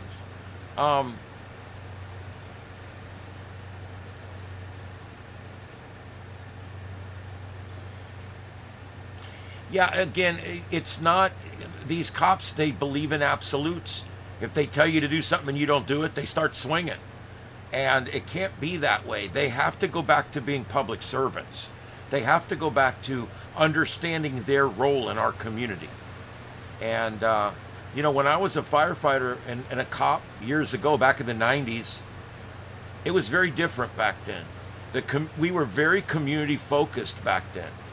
I don't see that law enforcement or the fire service or even EMS, the last 3 times EMS responded to my mother's house, they were absolutely nasty to my family. Shitty, nasty, horrible people to have to deal with. And I don't know, public safety has gone downhill because they get this complex now. It's very different. Back then, we'd show up at a house fire, we would stay there for hours helping people save their stuff, and we would look for pets. We'd stay out there all night looking for their cats. And we cared about our people back then. We wanted to help. We brought every resource we had to bear to save other people's things and pets and people. And we would do that. Nowadays, they're union. They're all union fire departments down here. They show up. They don't even hustle anymore. They just walk around like frickin' zombies, dragging hoses. And I'm like, wow. And the cops down here care nothing except for arrests because sergeants' promotions are based on self-initiated arrests. And so the only way that you can get more money for your family as a cop is to take money out of other people's families' mouths by arresting person after person after person for every trumped up little thing you can find until you get enough points to take the sergeant's exam. We have to find a way to incentivize cops to be good cops without incentivizing them to make warrantless arrests and to make workless arrests. Again, I'm pro-cop. I'm anti all this trivial bullshit that's going on right now. Cops need to get back to it. When we got cops that sit out here every day running radar, they sit out here every day running radar, yet they're only solving 48% of our murders. You see what I'm saying? I mean, it's like, what are we doing? I don't understand what we're doing. We're spending all this time out on the side of the road when we know traffic enforcement really does not equate to safer roads. This is a big misnomer. We had a sheriff here that he was Mr. Traffic, and he said we had 107 fatalities last year, and when I get in as sheriff next year, I'm going to double the size of the traffic division. We're going to write 4 times as many tickets. We're going to pull over every car for everything, and we're going to write every ticket. And he was absolutely a prick about it. Went out there, did exactly what he said. Cost the taxpayers millions of dollars in fuel, in cost of doing it, in the fines that they levied out on people, and the use of the court system, and the use of the clerk system, and everything else. All this burden. And you know what? The fatalities went up 13%. He wrote over 4 times more tickets, had over twice as many deputies doing nothing but traffic enforcement. And the fatalities went up. There's no direct correlation between harassing the public with speeding tickets and a safer road. There just isn't. They want you to think there is, because that's how they prove their worth. We need our cops solving crimes, not working traffic. We need them solving crimes, not out jackassing around in boats. We've got 9 or 10 boats with our sheriff's department. They go out every day just running around, stopping everybody, checking for lifeboats, life jackets and shit. We don't have that big a problem out there. But they do it because they don't need PC to stop you in a boat, which is something Florida's changing right now. As of now, as of July 1st, you now need probable cause to stop a boat in Florida. Used to be you could do safety stops, not anymore, because our government realized that's a violation of the Constitution. We need to get the cops out of the boats. We need to get them off these goddamn motorcycles, because those are dangerous and we don't need them on those motorcycles. We need to get them all back in police cars. We need to get them out there solving crimes. When your stereo gets stolen, they should go out and get your damn stereo back. That's what we're paying them for. They don't ever get people's property back. They don't ever get anything back. If you get your stolen car back, it's a burned up pile of shit they found out in the back roads of Lehigh. They don't ever care about getting your stuff back. You can report all kinds of stuff. I was burglarized. They stole all this. They stole nobody. You're never getting it back. And that same cop, when he gets done with your burglary, won't even bother filing a report. He just drives back out there and starts running radar again. You want to know why? He needs arrests. He's looking for points for a sergeant's exam. He doesn't care about your shit. All he cares about is getting that promotion because he wants to feed his family better. So he finishes your stupid ass report real fast so he can get back out there and find some warrants and get some arrests. Yeah, boat sheriffs. I mean, these guys, you know, they fight over those positions because they are literally wipe your ass positions. They don't do anything. They run around in a boat. They harass a few people. They make an arrest a week for some bullshit. It's ridiculous. And we've got all this unsolved crime. We've got all this unsolved crime. We've got millions of things that were stolen that never got back. We've got thousands of cars that were stolen that never got back. We've got hundreds of people that were murdered and we never found the murderer. We have hundreds of women that have been raped and they haven't even done the damn rape kits. We've got hundreds of houses that have been burglarized. They don't even do the prints anymore. They don't care. They don't even dust for goddamn prints anymore in burglaries around here. Because they don't care. They really aren't going to go looking for the asshole that broke into your house anyway. It was never part of the deal. This is the problem with law enforcement. All the priorities are wrong. The priorities are on arrests, when good policing should involve very few arrests. If you're out there making arrests every day, it's because you're not doing a good job. You should be out there deterring people, talking to people, working with people, doing things, community policing. They don't even understand what community policing is anymore. They think community policing is putting as many people in the community as jail as possible. That's community policing. No, it's not. I don't know. Can I tell you how I really feel? Now, this is how I feel. I was in law enforcement, and I'm in media now. And I was in the fire service. I've got some very unique points of view. Let me just put it that way. I'm a constitutionalist. And I believe in the Constitution above all else. And when I was a cop, we didn't wipe our ass with the Constitution like they do today. It was just very different back then. And so I'm a little jaded today because I moved into a neighborhood where we owned our house, but it's not the best neighborhood. And guess what? We started getting pulled over all the time. I started filing complaints at the sheriff's department. I literally had to go file complaints at the sheriff's department that I was getting pulled over constantly. And then they stopped pulling me over. It was harassment. And it's plain and simple. And it's because if you live in a poor neighborhood and you drive a certain kind of car, or you look like you're a scumbag or whatever. I had a friend of mine in here. He lives down the street. He bought a car, never thought about it, but he bought a car and it kind of looks like a drug dealer's car. I know that sounds crazy, but it's like a really nice looking car, and it's got like dark tinted windows and stuff, and he gets pulled over all the time. And he now wants rid of the car. He wants to go buy a minivan or something so they'll stop pulling him over. That's ridiculous. Again, is anybody working on any of these crimes that are going unsolved? 93% of your burglaries, you never get any of the property back. We're solving 63% of rapes. What is going on? And yet there's time to go sit out and work traffic all night. There's time to stop people in front of my house because they don't have a headlight on their bike, and then sit there for 45 minutes with your lights on right outside my bedroom window. I don't know. I think it's not that I'm against cops. I want cops to be like they used to be. Ooh, there's some thunder. Ooh. And we just saw the lightning on the delay coming in on the Fort Myers screen. There it is right there. Wow, that's pretty cool. that was pretty cool. That was the closest one yet.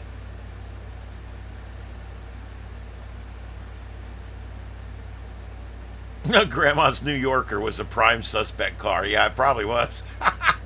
I mean, it around here they profile bad. They profile really, really bad. And I'm just going to leave it at that. But it's still pretty bad around here. They profile, and I'm not necessarily talking race as much as I'm talking class. That's where people get it mixed up. Oh, it's because I'm black. Oh, it's because I'm Hispanic. Oh, it's because I'm white. No. Believe it or not, the cops aren't quite as racist as people think they are. It has nothing to do with race normally. What it is you look like a scumbag. Whether you're black or white or Hispanic, you don't look like an upstanding citizen like they are. And so you must be running drugs. You must have a suspended license. I mean, and that's the way they look at it. It has less to do with race and more just to do with class. It really does. And there's still race too. There's still Southern cops down here that I'm sure are pretty racist. But I will tell you, we cycle cops every 25 years. And the good old boy racist Southern cops, they've all been gone for 40 or 50 years. So I don't think race is not near as big a problem when it comes to bad policing. Race isn't the biggest problem. It's them profiling you because they think you're poor. It's mostly that, because they think you're poor. And what I find in this neighborhood, I live in a neighborhood you would classify as a white trash neighborhood. And man, in this neighborhood, they pull over everything. If you look like a dirtbag, they pull you over right away. If you're driving an older car, if it's got damage on the outside, your shit is yanked every time you leave your house. And they pull everybody out, they get the dog, they search the car. It gets ridiculous. I went through it 2 or 3 times and I kept filing internal affairs complaints. And I finally got them to leave me alone. I used to work at that agency and it took 3 complaints to get them to stop pulling me over.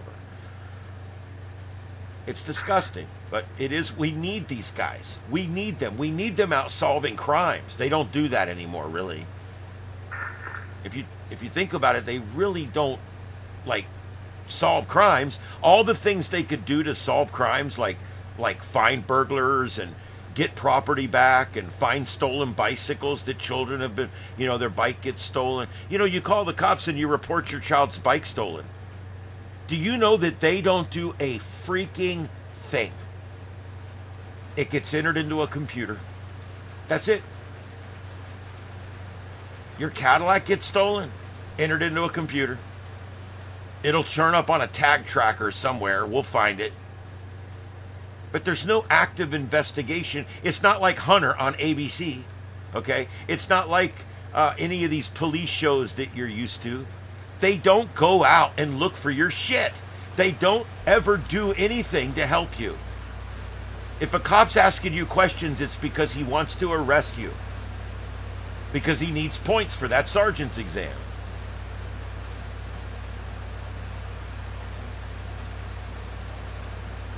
Yeah, again, I don't see it as big a race problem as it is a class problem. Because we get treated very poorly in here. And we're all white. And the cops are all white. So I don't see it as a race problem. You go over to the black neighborhood, they get treated just as bad as we do. You go to the Hispanic neighborhood, they get treated just as bad as we do. So I don't see it as a race thing. I'm not saying that component doesn't exist anymore, but I'm saying it's not like it used to be. I think the big component now is not race, it's class. Are you poor? Do you drive an older car? That's what they care about. If you drive an older car, does your car look like a scumbag car? That's what they care about. That's literally it. I hate judging people, and that's a bad form of judging people. It's no different than racism, really. You are treating somebody differently because of how much money they're able to make, or because of simply the lifestyle they chose to choose.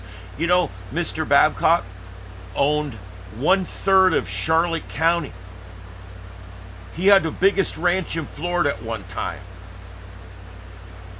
And this man was rich beyond the dreams of avarice. And you want to know what? He drove up to Lawhon's Grocery every day wearing a tan jumpsuit and old shoes. And he would pull up in this old Nissan piece of crap. That was back when the Nissans were really pieces of shit.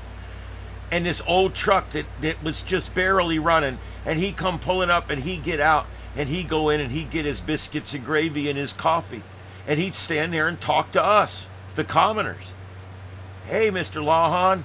Hey, and Mr. Lawhon would be out there too, and all the different people in our community that were movers and shakers. And Mr. Babcock would walk up, and we'd all just be standing there talking.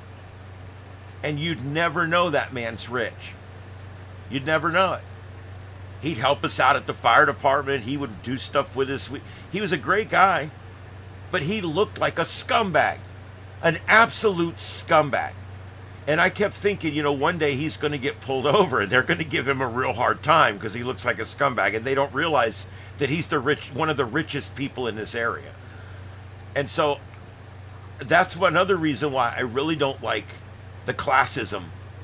And yeah, that's what I'm going to call it, classism, that's going on.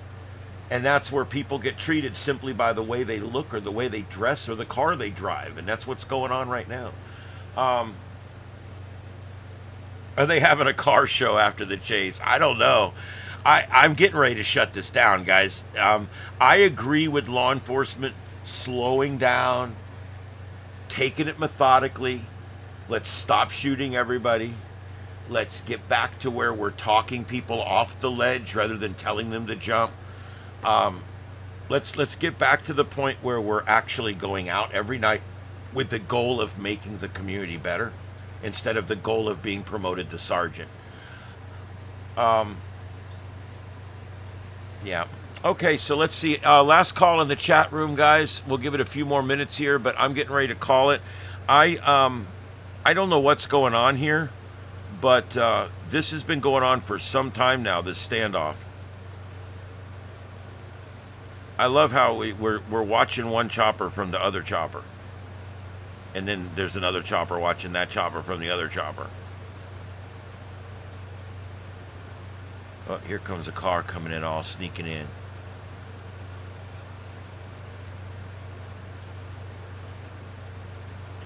Why does the cop drive with his headlights off? Because he can. You would too if you could.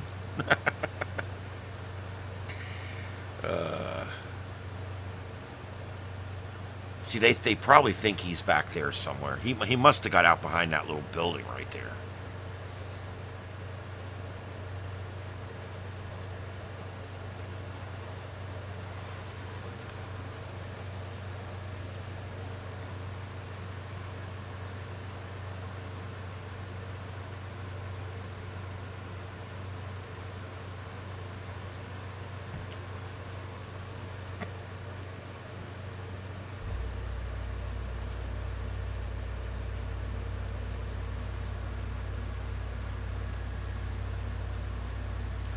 All right, and the rain is finally just starting to slow down there in Fort Myers now, and still got one more batch to come through here, it looks like.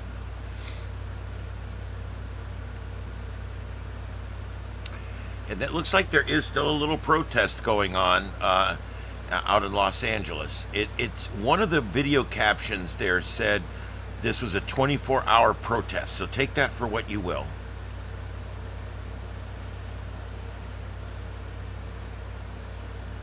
These ICE protests have been very benign, and I like that in a way, because that means the people got to protest and nobody got hurt. We didn't have riots. We didn't burn down Target stores, and I like that.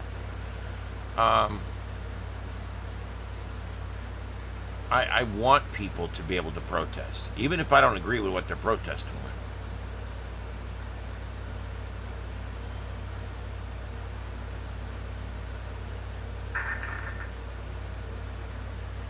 You can hear the lightning on my my FM sideband radio. Anytime there's lightning, it's like.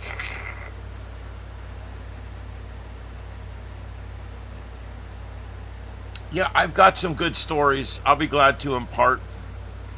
I was auxiliary in law enforcement, but I was certified. I did the regular job like a cop, and I did it for 8 years. And I enjoyed it, but I was a full-time firefighter. I was also a part-time dispatcher with Lee Control, dispatching fire EMS, and then I also was on the disaster comms team with emergency management, and I responded to big hurricanes, and I was one of the team that would set up the remote repeater systems and stuff when we would go after a hurricane. I responded after Andrew, and we put the systems up there after Andrew, and restored public safety radio to that whole area down there that didn't have it after Andrew. It took everything out. But yeah, I'd be glad to do that. I've got some interesting stories from the night I stopped. Literally, we stopped in an old rescue squad on the way to the Civic Center. We were going for a truck pull. We stopped to help a guy that was on the side of the road. He waved us down.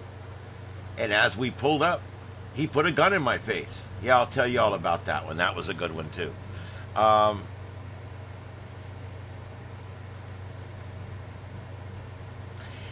Yeah, I did it. I did it for about 8 years. I never tried to get promoted. It was never my goal to put people in jail. And I think that's why I enjoyed it so much. I worked with other cops that were more community policemen. I worked with cops that like to resolve situations rather than lock people up. We still would make arrests. Sometimes people have to go to jail. That's what it's for. I mean, there has to be consequences, but policing should be done with a level hand and with a level heart. And I don't think they do that anymore. I really don't.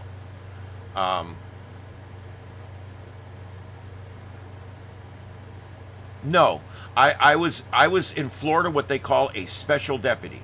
I was certified like a regular deputy. I had arrest powers. I did all the things a regular deputy would do. But I was part-time. I did not work there as a full-time employee. And if they didn't call me in, I could still come in and volunteer. If they needed me and they called me in, they would pay me like $14 an hour. And I would come in and, you know, whatever. They pay me to come in and do the thing where I would follow the drunk people down the side of the road when they picked up garbage. They'd pay me to come in and direct traffic at churches on the weekends. They'd pay me to come in and work, you know, crime scenes where they had a dead body and yet somebody had to sit out there all night. I used to get paid to do stuff like that. And then if they didn't need me, I'd clock out and I'd go work with whoever I want, check out a car, go ride with another cop, whatever I wanted to do. I go ride Marine Division, you know, go up in the chopper, do, you know. What's neat about auxiliary or special deputy is you can do anything a regular deputy can do pretty much, you know, and because if you're not being paid, if you're doing it as a volunteer, you get to choose where you go and who you work with. That's what's great about it. And I always went, I had my friends I like to work with, and I do it now.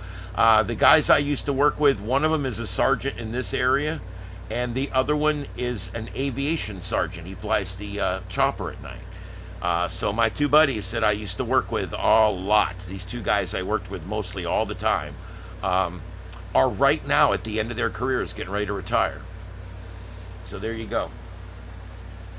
But yeah, that's what most places have some kind of auxiliary.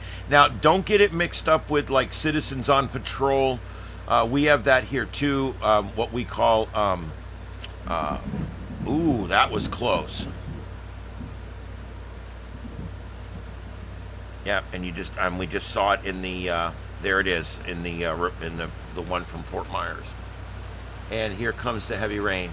This should be the last batch of heavy rain, at least in this blob. But yeah, there we go. Heavy rain again with lightning right outside the studio. If I go out, guys, I'll see you tomorrow. The flash of light will be my sign off. Yeah, auxiliary was a lot of fun. You know, the neat thing about auxiliary, like I said, is I could be a full-time firefighter working 24 on, and then I have 48 off. During that 48 off, I could be a cop, I could be a dispatcher, I could do whatever I wanted to. And I did. I worked at emergency management, I worked at dispatch, and I worked at the sheriff's department. And a lot of what I did was paid, and a lot of what I did was not paid. It all just depended on whether it was an internship I was on or whether it was, you know, there was just different things I did. But I enjoyed public safety. But even back then, it was changing.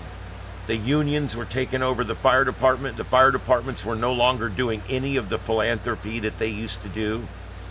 My department, I used to spearhead nearly all of the community outreach programs at my department. That was my thing. And we did everything. We did Easter, we did New Year's, we did Christmas, we did Thanksgiving, we did Halloween Haunted Walk, we did fundraising, we did muscular dystrophy, we did everything. We had 14 or so events every year. The year after I retired and walked away from that place, the union came in and they ended every single one of those community projects. And now they got 4 fat asses that sit in the day room all day waiting for the call to go off. They got rid of their volunteer program, they got rid of everything. That's the way it's going, because money just grows on trees now. When I was in there, we spent the money wisely. We raised money. We would raise between 10 and 50, Jesus, that was close. 10 and 50,000 a year we used to make. You know what? I'm gonna take those off. I don't like to be connected to anything. I'm touching the wooden desk at this point. Yeah, so I watched the way it was done when I was in there completely go away in 2 or 3 years. And then the sheriff's department was the same way. I love that department. I wore that badge proudly. We helped people. And now that department, when you see how they treat the average person nowadays, when you see how they treat the media nowadays, when you see how they treat the public at large nowadays, it's disgusting. It's absolutely disgusting, and it's not the way I used to do it.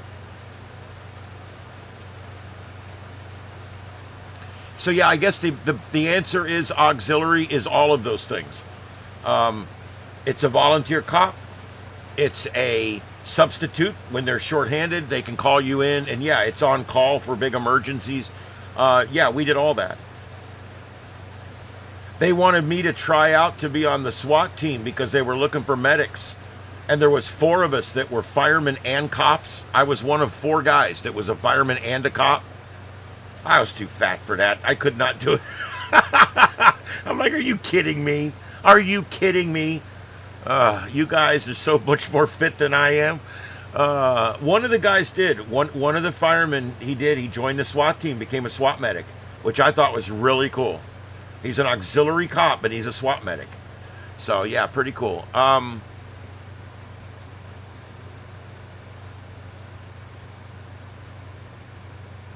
Yeah, the mixing the money. Oh my God. Yeah, we've had that problem here. When I became chief of the department, I was the first chief to retire from that department in 25 years because every chief before me had been fired. I was the first chief to leave under good circumstances. The one before me left because he called everybody names and treated everybody like shit. He was a friend of mine, but he treated me like shit too. He couldn't handle it. The chief before him was just a complete worthless piece of crap. They fired him almost quickly.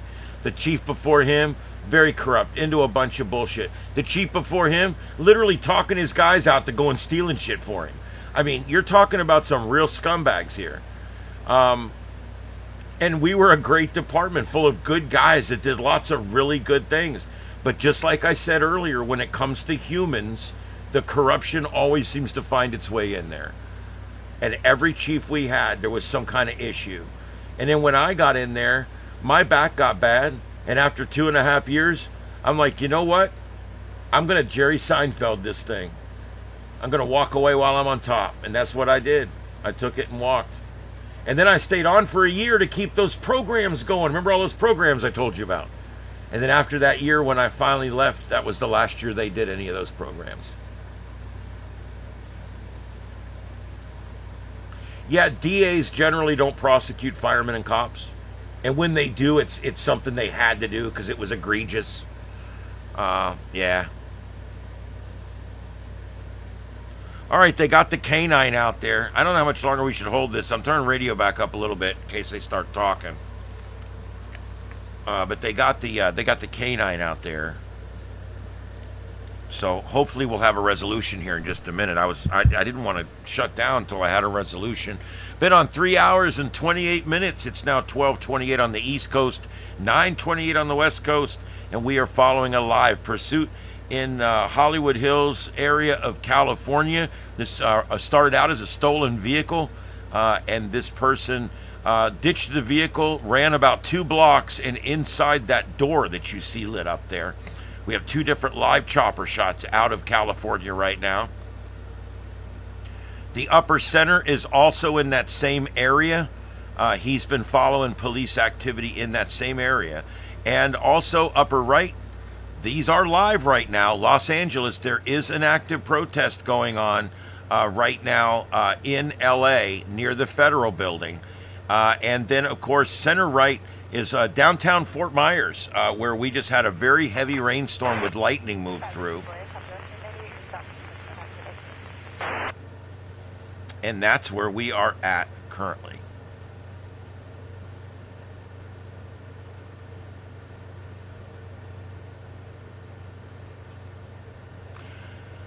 Okay, so that's our reset. My name's Ian, this is Starship Adventures, and the adventure continues here at least for a few more minutes.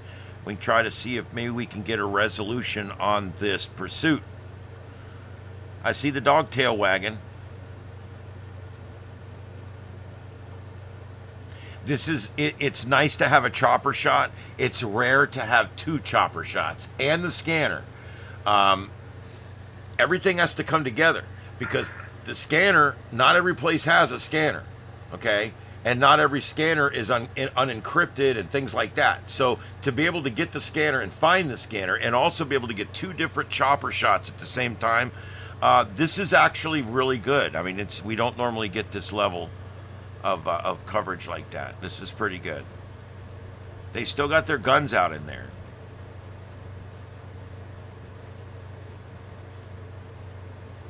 What always happens, they think he's holed up in there, but he found a way out and he's long gone. I mean, that could be the case.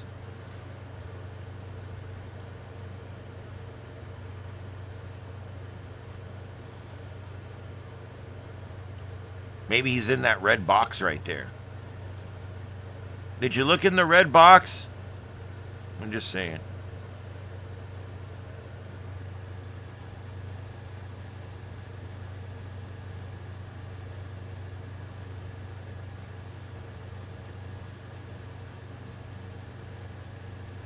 Yep, those 2 lightning strikes have now showed up on the map. One was about a half a mile this way, and one was about a half a mile that way. So I do see those on there.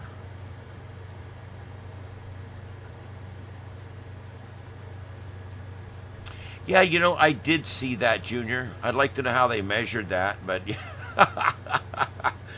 that an official measurement for Guinness? How's that going to work? I don't know. But yeah, no, I saw that. Man, that's something else. Lightning's amazing. And then when you get into sprites and all the other things that have to do, if you guys don't know what sprites are, look up sprites. They are reverse lightning that goes up into the universe from Earth. It's pretty cool, and it happens over thunderstorms. There's more thunder there.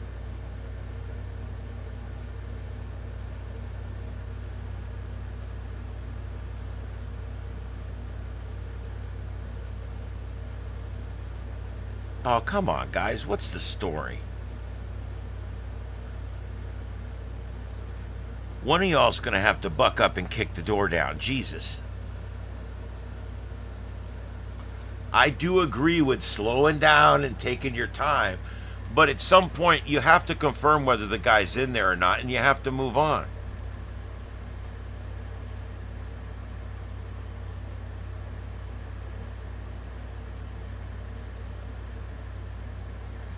Yeah, no, that's cool. I know that. I'm sure they measured electronically. I was just kind of joking about measuring it.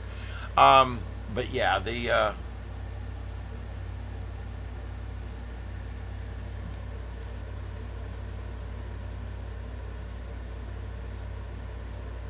what's going on?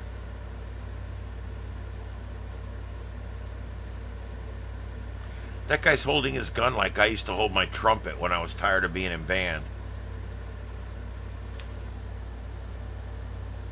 I'm tired of being here. I just want to go home now.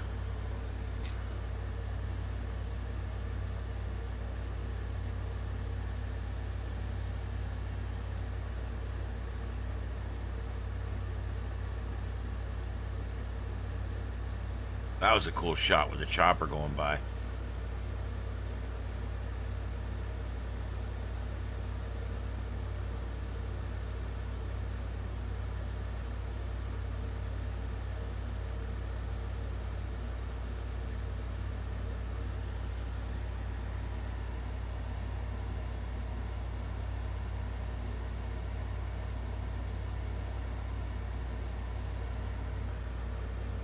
Yeah, you know it's taking too long when your LED flashlight goes dead. Ooh, that was close. That was half a mile away. Let me see if that one comes up on the map. That was pretty close right there. My cats are all probably freaking out in the house.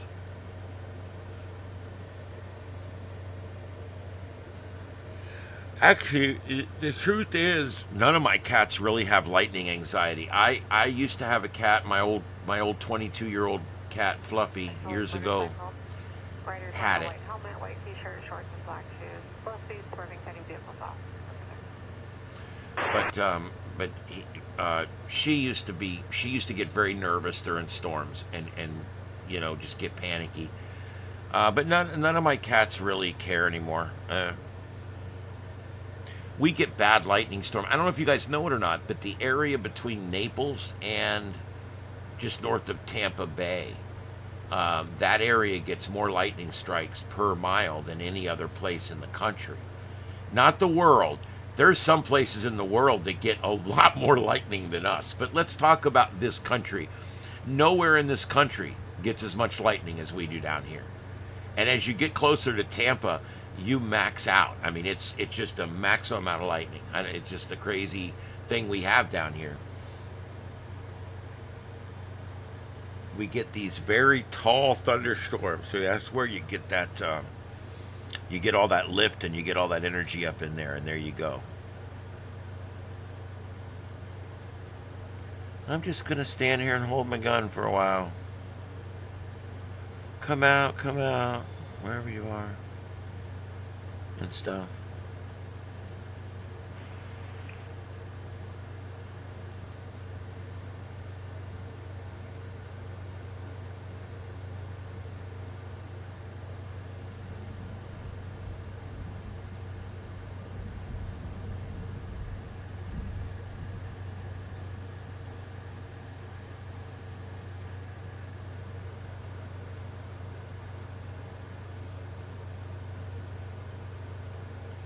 I've had lightning take me off the air before. Wouldn't be the first time. The fiber is on a battery backup box, but my other 3 battery backup boxes have all gone bad. So all I've got's one left, and it runs the security system and the fiber optic internet, and that's what it runs.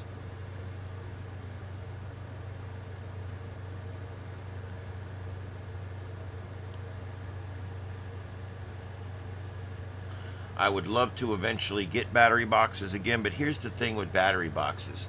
They have a lifespan of about 2 to 3 years, and that's it. All the ones I had have all gone bad. And you got to replace them all. And so now I'm at the point where I need like 7 or 8 of them. And they're $150 a piece. I'm looking at some other options right now.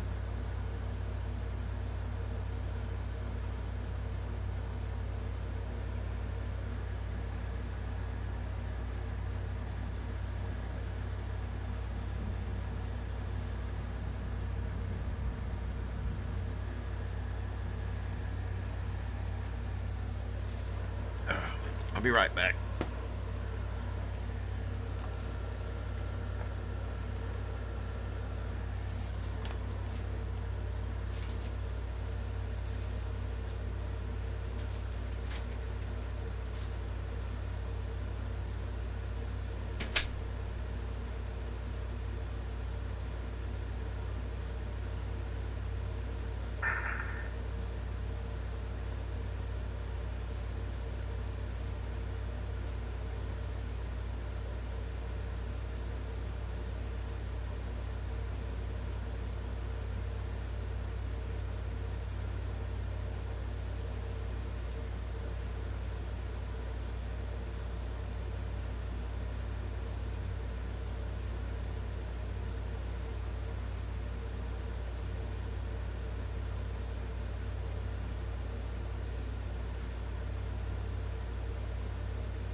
north of the 55, 10 will be 1 to go. The black Mercedes SUV, high speed, serving and near Miss CC, north 73 from the 55 for a black Mercedes SUV. No further no follow.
Oh boy. So when do we call this?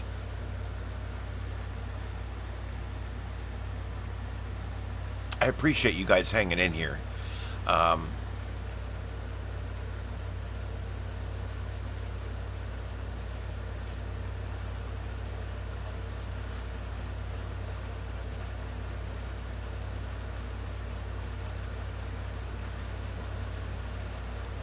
keep thinking we'll get a resolution here. Let me check the scanner feeds and make sure they're still up, because I haven't heard much from them. Where's it at? It's over here. Oh, there we go. One of them needed to reconnect. There we go. Matter of fact, I'm gonna turn that one off and just switch this back to both, because the California Highway Patrol is not involved. 9X21, 8 X-ray Sam Henry 99601, no warrant on a 2020 Jeep utility for Melissa Roybal, 14143 Delano, apartment 3, Venice.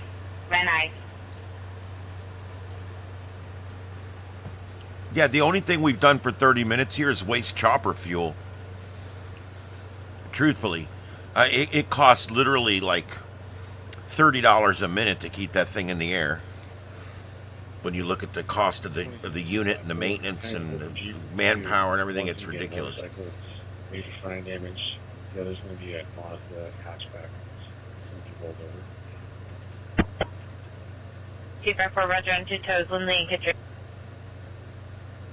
17 Roger. Show us en route to DV1 call. Okay, and it looks like both choppers just pulled off. Both choppers just pulled off, guys. Just like that. Is 19120 clear That's it. from the incident on Tyler? Roger, ma'am. Hold, please.